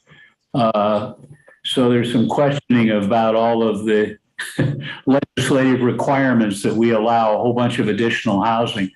But that's the latest kind of issue coming in. In the meantime, the city planners are working on our plan, and we'll call on them later in the year, maybe early next year, to come back and really give us ideally a street by street description of what it is that they're for our community plan. This is Parking on Foreman under the freeway. We've taken that off the agenda, at least at this point, for funding. We're going to look for other funding for this. There's several prospects, and so I'm working on that. The Gelson's project, it is pretty obvious at this point. They've torn down the buildings. Everything we hear is that Gelson's is going in there on the ground floor and then residential above with the post office back in the parking lot. And we still don't have any indication, at least formally, of what's going to happen to the post office after they finish the construction. Once Gelson is in, they're going to need that parking. So we will see. The village clock is, as far as I can tell, moving forward. I'll know more on Thursday about the village clock and what the actual timing is for that. The next one is a new issue which has come to our attention. The people who are live on Auckland, just west of Cahuenga, are really having a problem because there are 2 new apartment buildings on Cahuenga that have just opened up and 3 more under construction.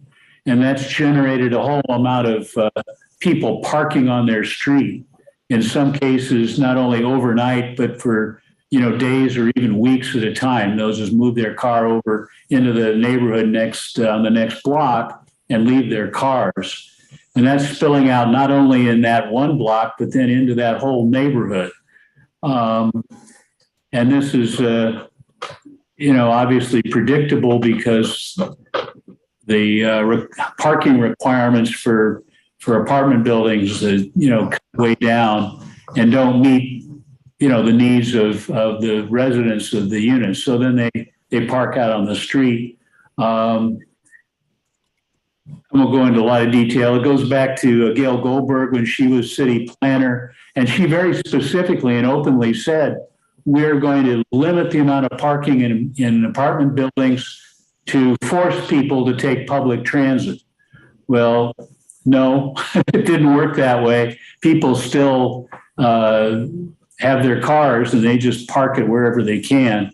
And, it's really problematic. So we're going to work with that neighborhood and see if we can get either a permit zone or some combination of signage and enforcement that will protect that neighborhood.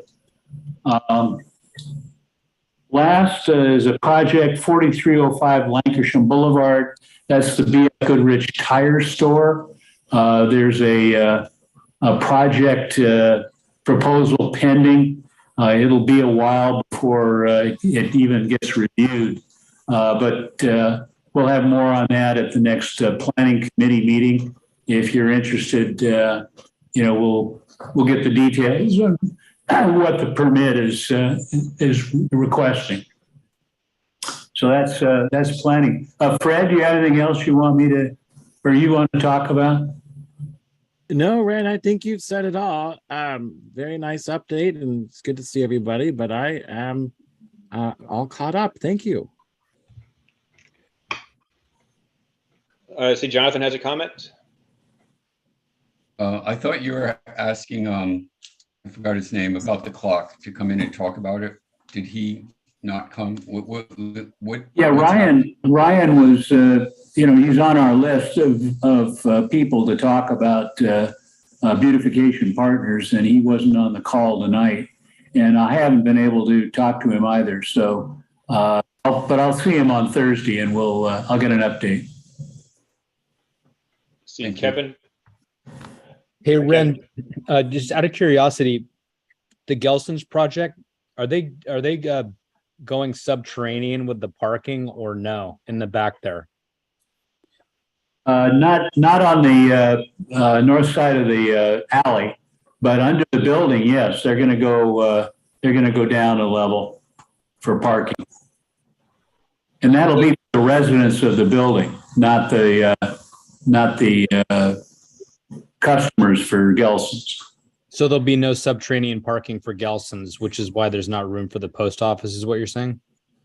That's my understanding. Now, I never saw the final plans, so I can't tell you for sure what they finally came up with.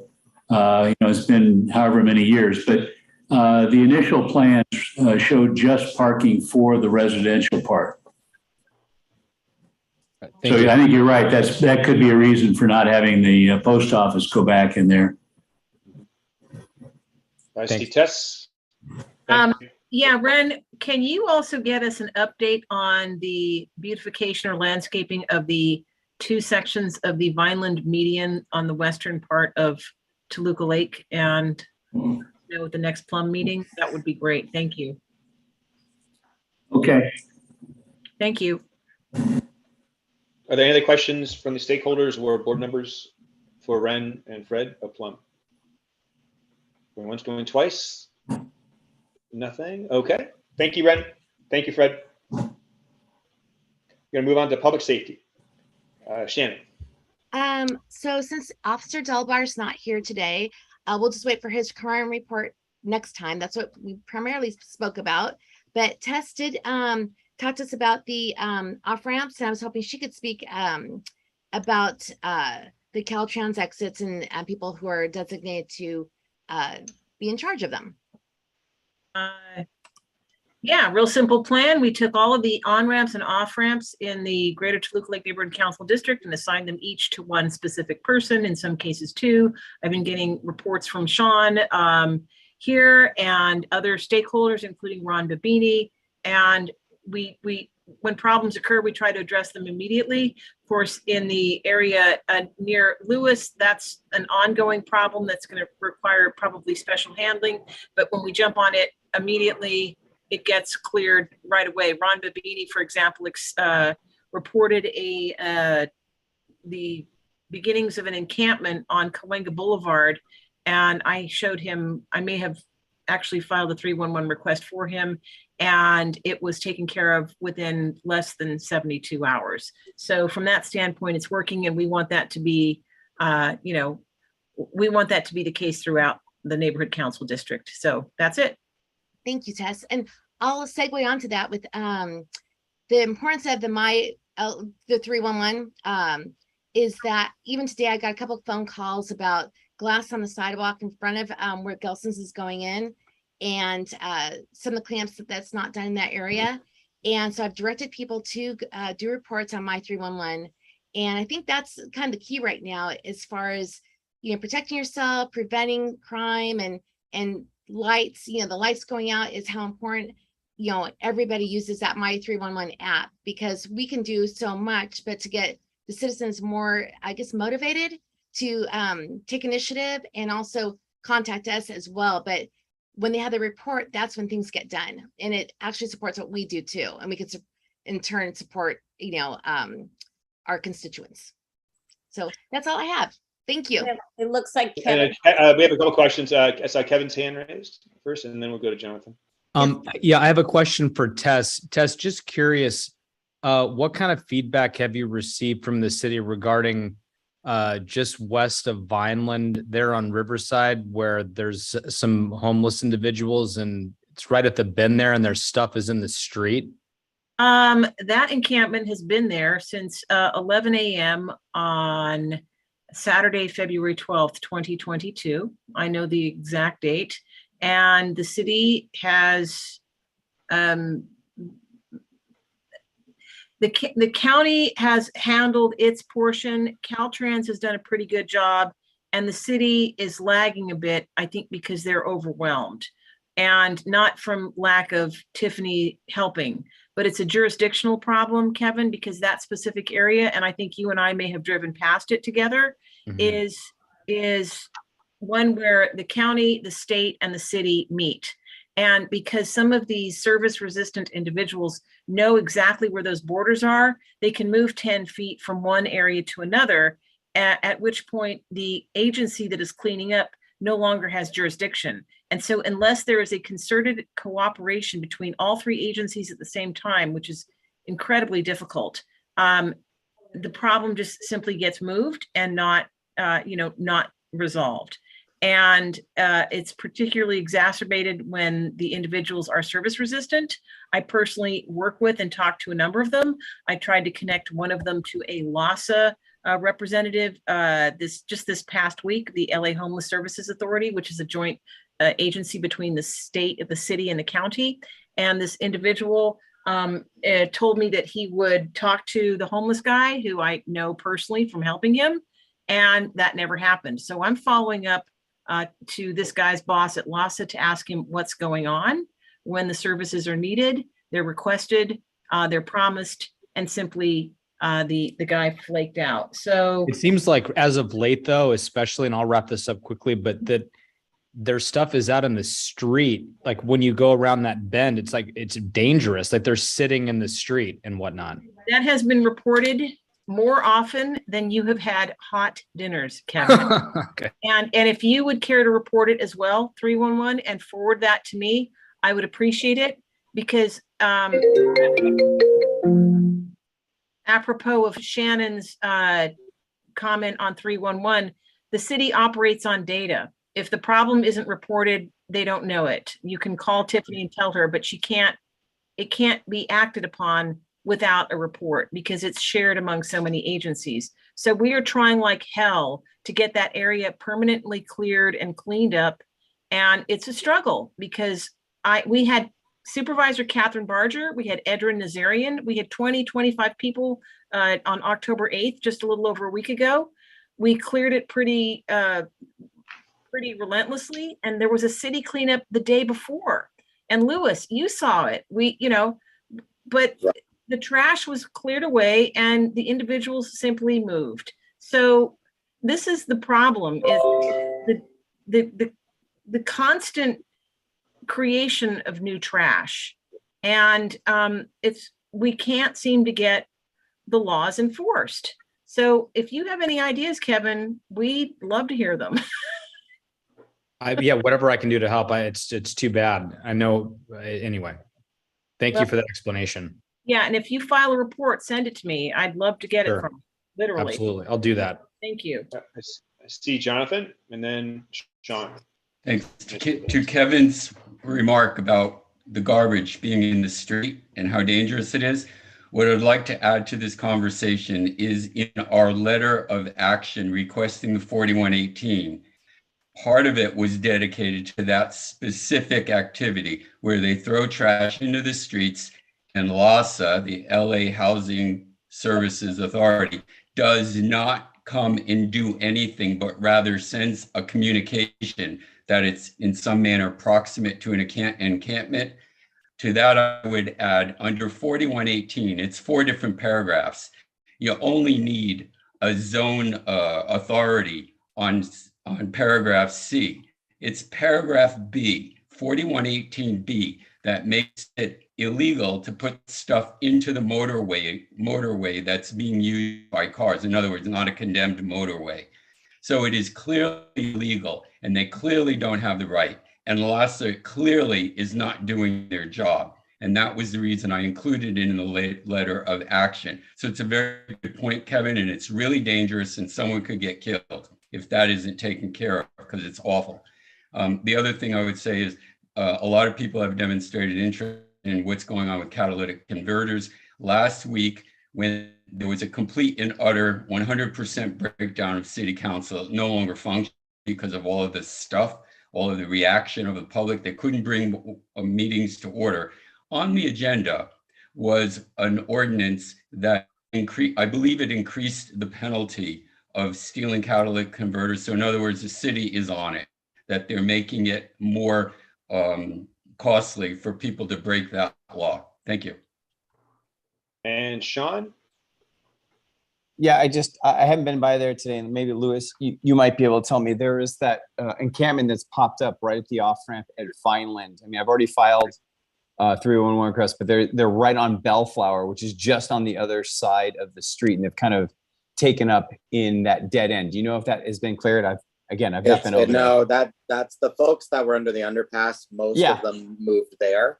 Yep. So it's they've taken their stuff off the private property.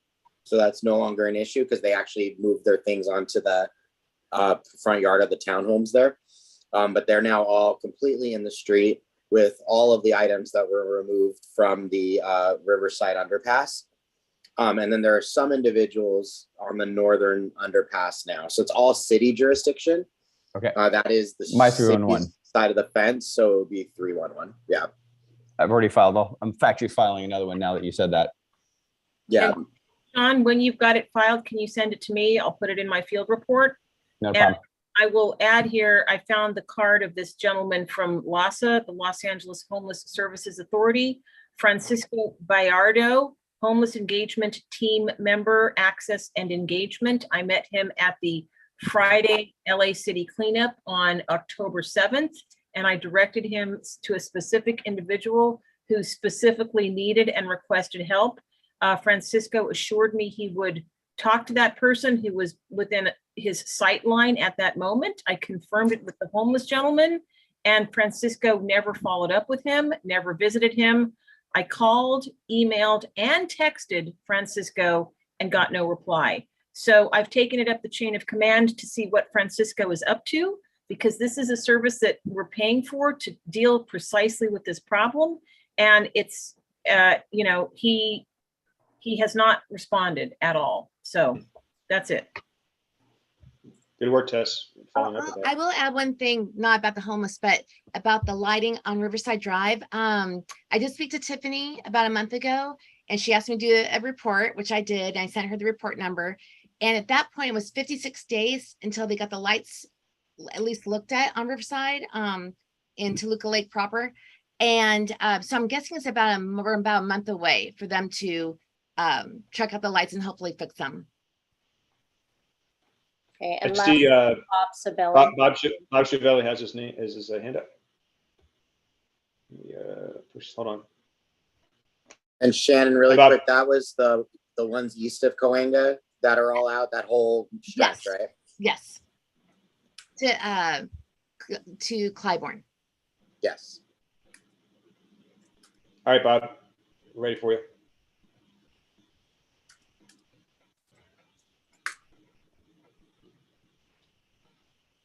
He's still muted. Bob? Here, let me see if I can unmute him. Ask to unmute.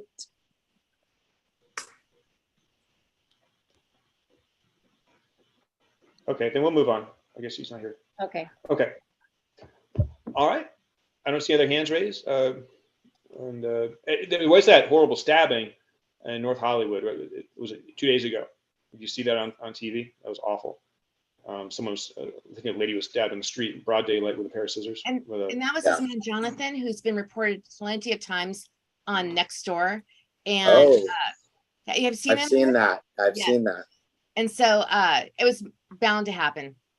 It's so scary. It's so scary. And it was just totally random. So sad. Okay.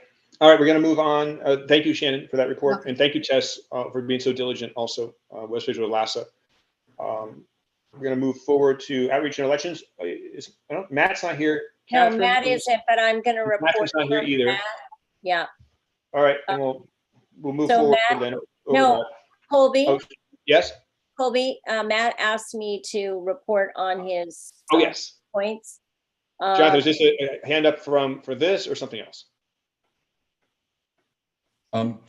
Before Shannon leaves on the Public Safety Committee, there's a point on Caltrans website, and that continues to be left off our resources list. So anyone in the community, we're trying to get people to complain about Caltrans problems to Caltrans. And I've written 3 times, it needs to be on our resource list on the webpage. And I apologize. I did bring that up at our last meeting, our public safety meeting, but absolutely. Thanks. And they're very responsive, actually. So thank you. Okay, so we're going to move on, and Robin's going to give the outreach and elections report. So Matt said that he is not at this moment, even though they've voted to buy more totes, he's going to hold off on buying logo totes because we already have some that he's going to use at any outreach events. He does need help, volunteers, and he was hoping you would all sign up at the farmer's market and also at the turkey trot. The farmer's market is every Sunday and the turkey trot is November 20th. He needs help setting up I think we have a tent, Colby, or even there's a tent. It's a table, and then just any logoed supplies that we may have. And you would just stand there and visit with anybody that walked by and talk about the neighborhood council and ask if they know whether they know there's a neighborhood council, and just tell them to tune in to our Zoom meetings. So is there anybody on the board that would like to volunteer at 1 or 2 of the farmers markets? And of course, the turkey trot on November 20th, which by the way, is a really fun event. I know, Tess, you've been to that event. Susanna, you ran that event. Is there anybody that would like to help? I told Matt I'd help him. This is Kevin. Okay, Kevin, great. We'll put Kevin down. Anybody else? Yeah, I can't. I'm having a sale, yard sale. Oh, yes. Okay. If you don't know right now, you can also just email Robin or email me or email. Actually, just Matt. email Matt and let Matt know. Just Matt is this committee with Catherine, and say if you can attend or not. And that's it for outreach. Very good. Okay, we'll move on to GAC with Tess. I'm up. So thank you. We have 3 items I think can be handled in relatively short order. Motion D, I'd like to open up for discussion about a standing rule that we're going to correct.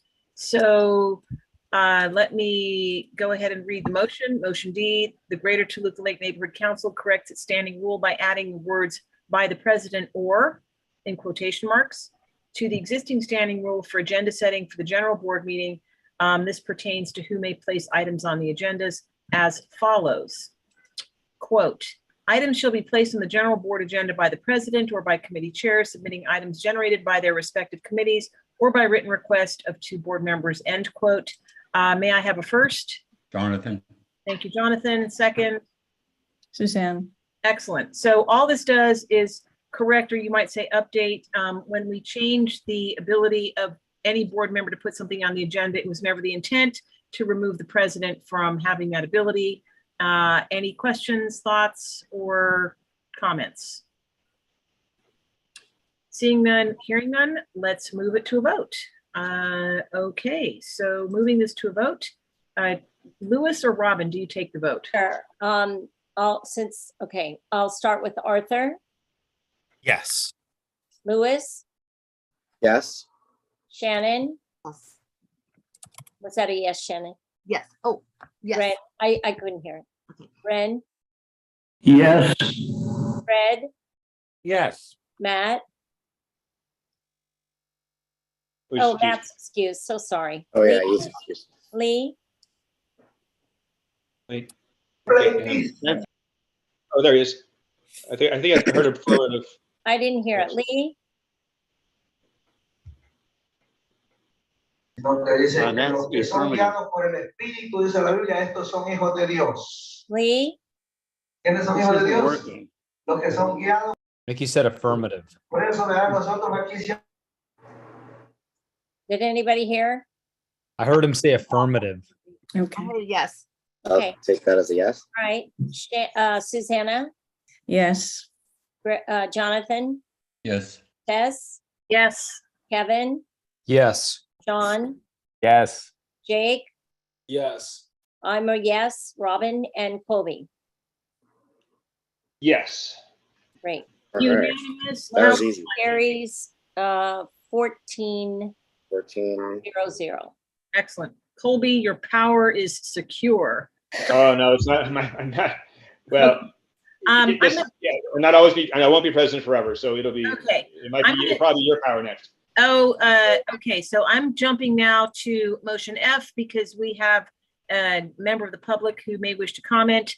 Motion F, the Greater Toluca Lake Neighborhood Council supports changes to the Los Angeles Municipal Lobbying Ordinance, otherwise known as MLO, regarding neighborhood councils to benefit transparency in the city. A full draft of this proposed community impact statement language is available at gtlnc.org under meeting documents, and it will also be submitted as a separate community impact statement to Council File 220560. May I have a first, please? Jonathan. Thank you. May I have a second? Shannon. Thank you, Shannon. So hopefully everybody had a chance to look at this. We made some minor adjustments in the Government Affairs Committee meeting to add the URLs. Essentially, this helps with transparency, but since this was initially put forward, voted on and approved by Government Affairs, Nuri Martinez has stepped down, so we will substitute her name with the council president's name, Paul Krikorian, who was just voted in today. That would be the only suggested amendment I have to this.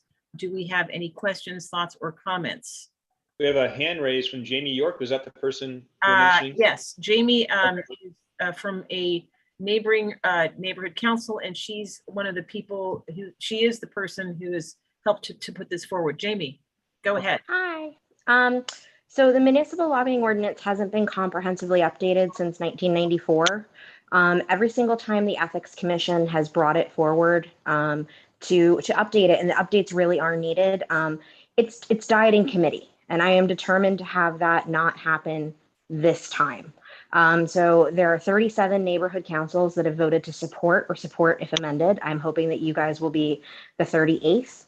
But it makes a lot of common sense updates to the lobbying ordinance that provide more transparency for Angelenos, but it also directly affects neighborhood councils. What we had found out is that especially under Zoom, lobbyists were coming to neighborhood council meetings, but they weren't always revealing that they were lobbyists. Under these updates to the ordinance, it would require a lobbyist to identify themselves and their client if they're making public comment about something for which they are lobbying you about. So essentially, I'm a lobbyist, this is my client would basically have to be the first thing out of their mouth. And we're also hoping to make that a change for city council and committee as well, because we believe the public deserves that same transparency. And this isn't like a new or exciting idea. It's actually the practice that you see at many other municipalities, such as Beverly Hills, Long Beach, LAUSD.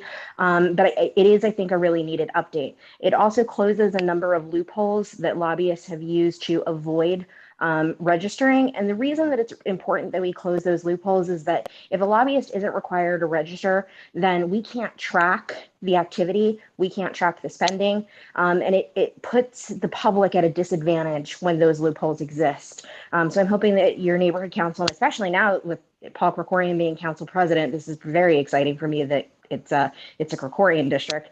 I'm hoping that your neighborhood council will also join its voice for these much needed urgent ethics changes because we can't go 30 years without updating the law in a very common sense way that is absolutely necessary for our city. Thank you. I'm very glad that Jamie brought this forward. I think it's super important. Other than language substituting out Mary Martinez and substituting in Councilmember Krikorian, it should stand as is unless anyone has any questions or proposed amendments. All right. I don't see any hands raised, so I think we'll go to a vote. Let's go to a vote. All right. So Robin, take it away. Why don't you read the motion one more time? And then I'll read the motion, although the full text of the motion is 1 page long. Would you like me to read that? No, just read it as it was written on the agenda. So Okay. motion E, the board.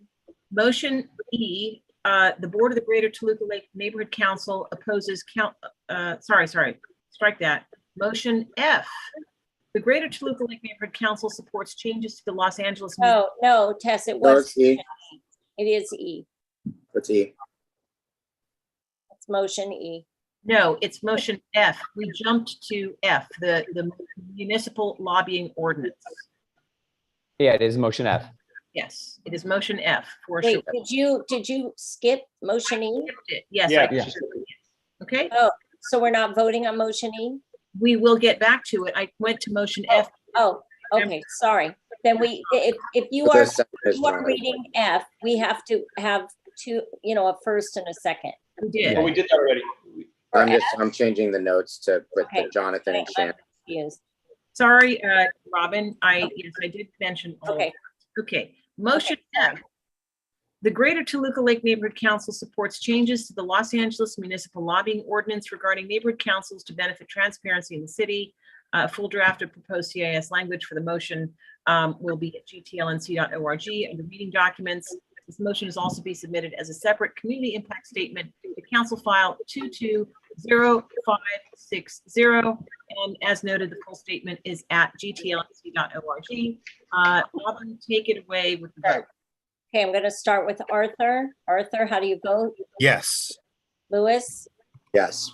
Shannon, Yes. Ren, Yes.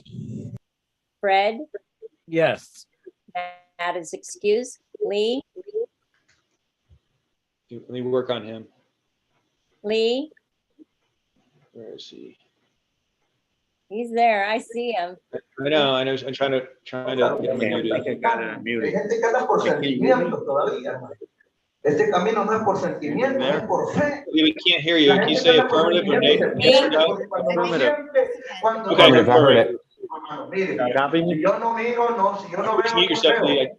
mire que hay Did you hear something, Colby? Yeah, he said Yeah, he said affirmative. affirmative. Okay, Suzanne, Yes. Jonathan, Yes. Colby, can you mute? Thank you. Tess, Yes.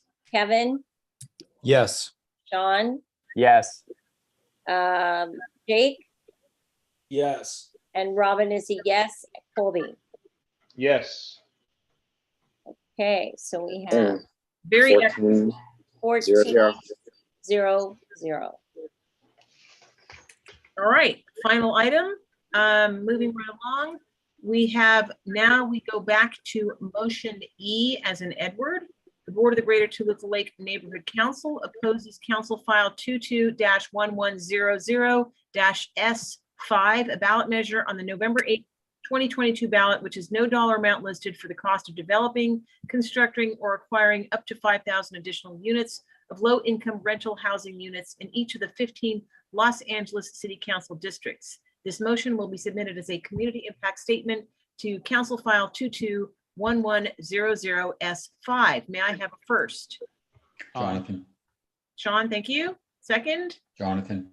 Jonathan, thank you. So the problem with this is not the building of housing, although there's a great deal of debate upon that topic itself. The issue with this measure is that there is no dollar amount listed for the cost. I think the motion speaks for itself. Are there any questions or comments? I don't see any. Shall we take it to a vote? Okay, go Yes. ahead and read motion E one more time. I will read motion E. Motion E, the Board of the Greater Toluca Lake Neighborhood Council opposes Council File 22-1100-S5 ballot measure on the November 8th, 2022 ballot, which has no dollar amount listed for the cost of developing, constructing, or acquiring up to 5,000 additional units of low-income rental housing units in each of the 15 Los Angeles City Council districts.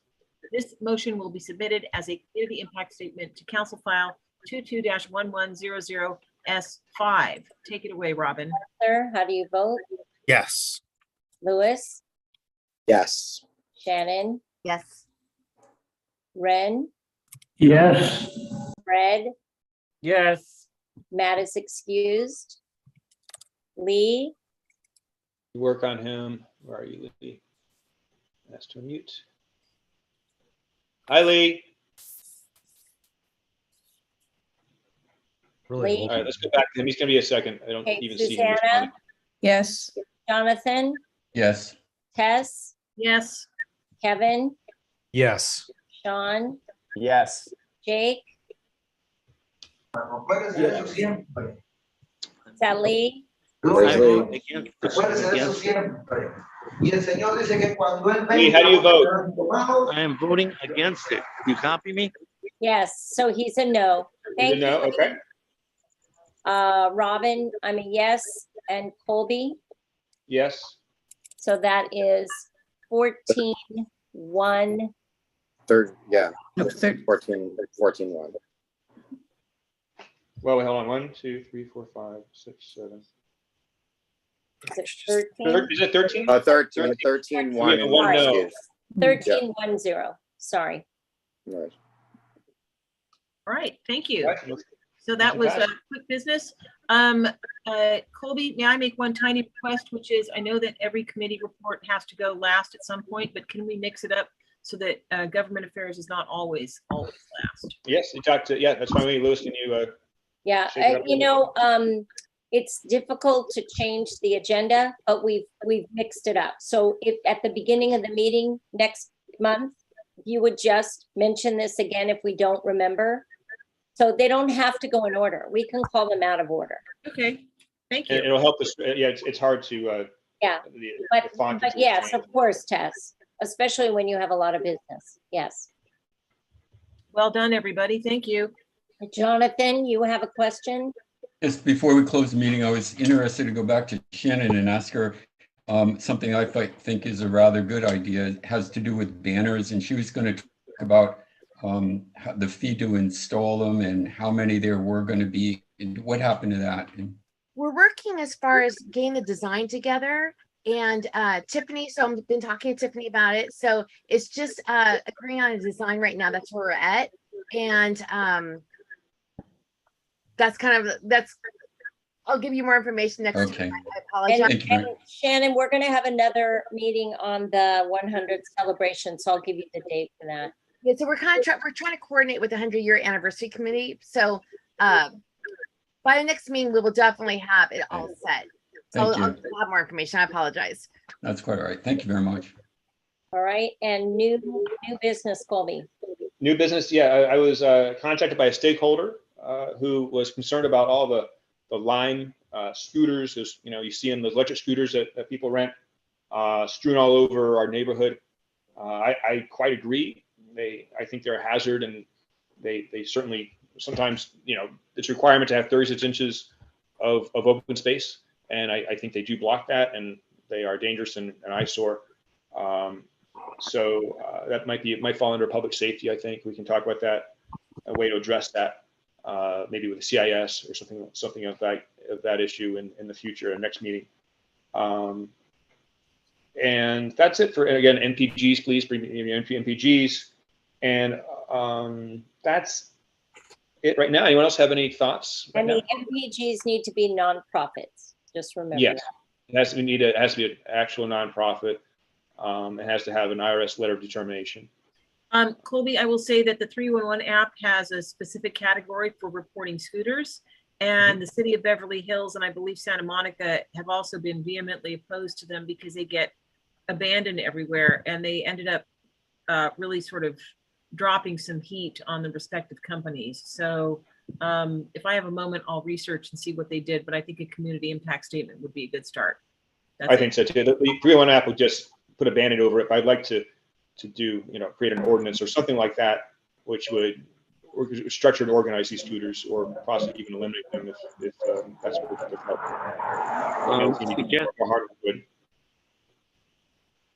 Hi, Jonathan. There's another thing that I have on my mind that I'll mention here now as new business, but it's really point of order is what they call it in parliamentary. What it has to do with when, first of all, I want to compliment this whole neighborhood council, other than myself. I'm not self-complimenting that.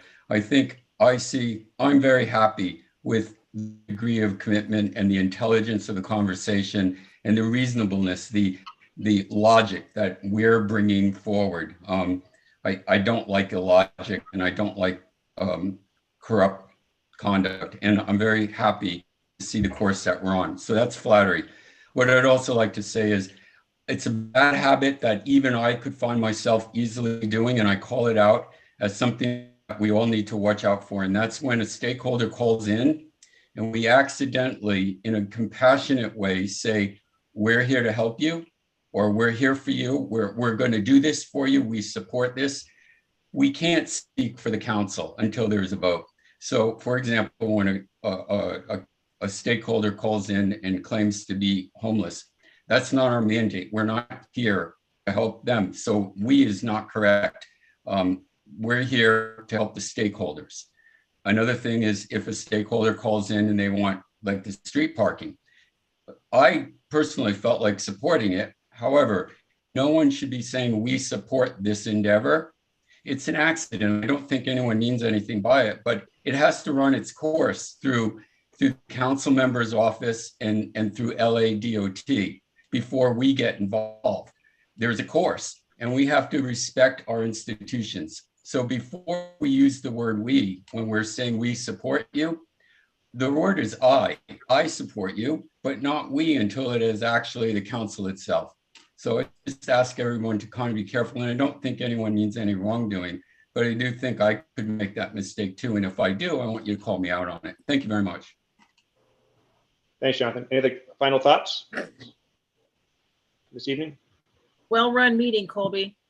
Well, thank you, Tess, and thank you, everybody, and congratulations, Louis, for our new secretary. Thank you so much. Very good. I'll get together with you. We can... Actually, I'm gonna call a meeting right now as an end at 9:09 p.m. So the meeting's over. I'd also like to, as the meeting's over, I'd like to informally say that Rob and I will be at Foreman's on Riverside Drive next Monday, probably around 7-ish. And if anyone would like to stop in, stakeholders, of course, we encourage stakeholders. This is not a meeting. We're not going to discuss business because we're board members and we can't, be together discussing issues outside of meetings. It's a church. But however, with COVID and like that, I feel like we really have a lot of us haven't met each other in person still. And I've really applied Tess for her wonderful organizational, her meetings that she's holding every 3 months. I think that's great to meet people, and I've met people like David Wheatley in person that I haven't met before, and I like that a lot. Anyway, so if anyone's around on Monday, feel free to stop by Foreman's and have a drink or a glass of water and just say hi. And just as friends, we can just kind of have a meetup if you like, not a meeting, but just say hi, just so we can see people in person a little bit before we move forward. Thank you. That's all. Thanks, all right. Colby. All right. Good night, everybody. Thank you. Good night, everyone. Good night. Good night. Good night, everybody.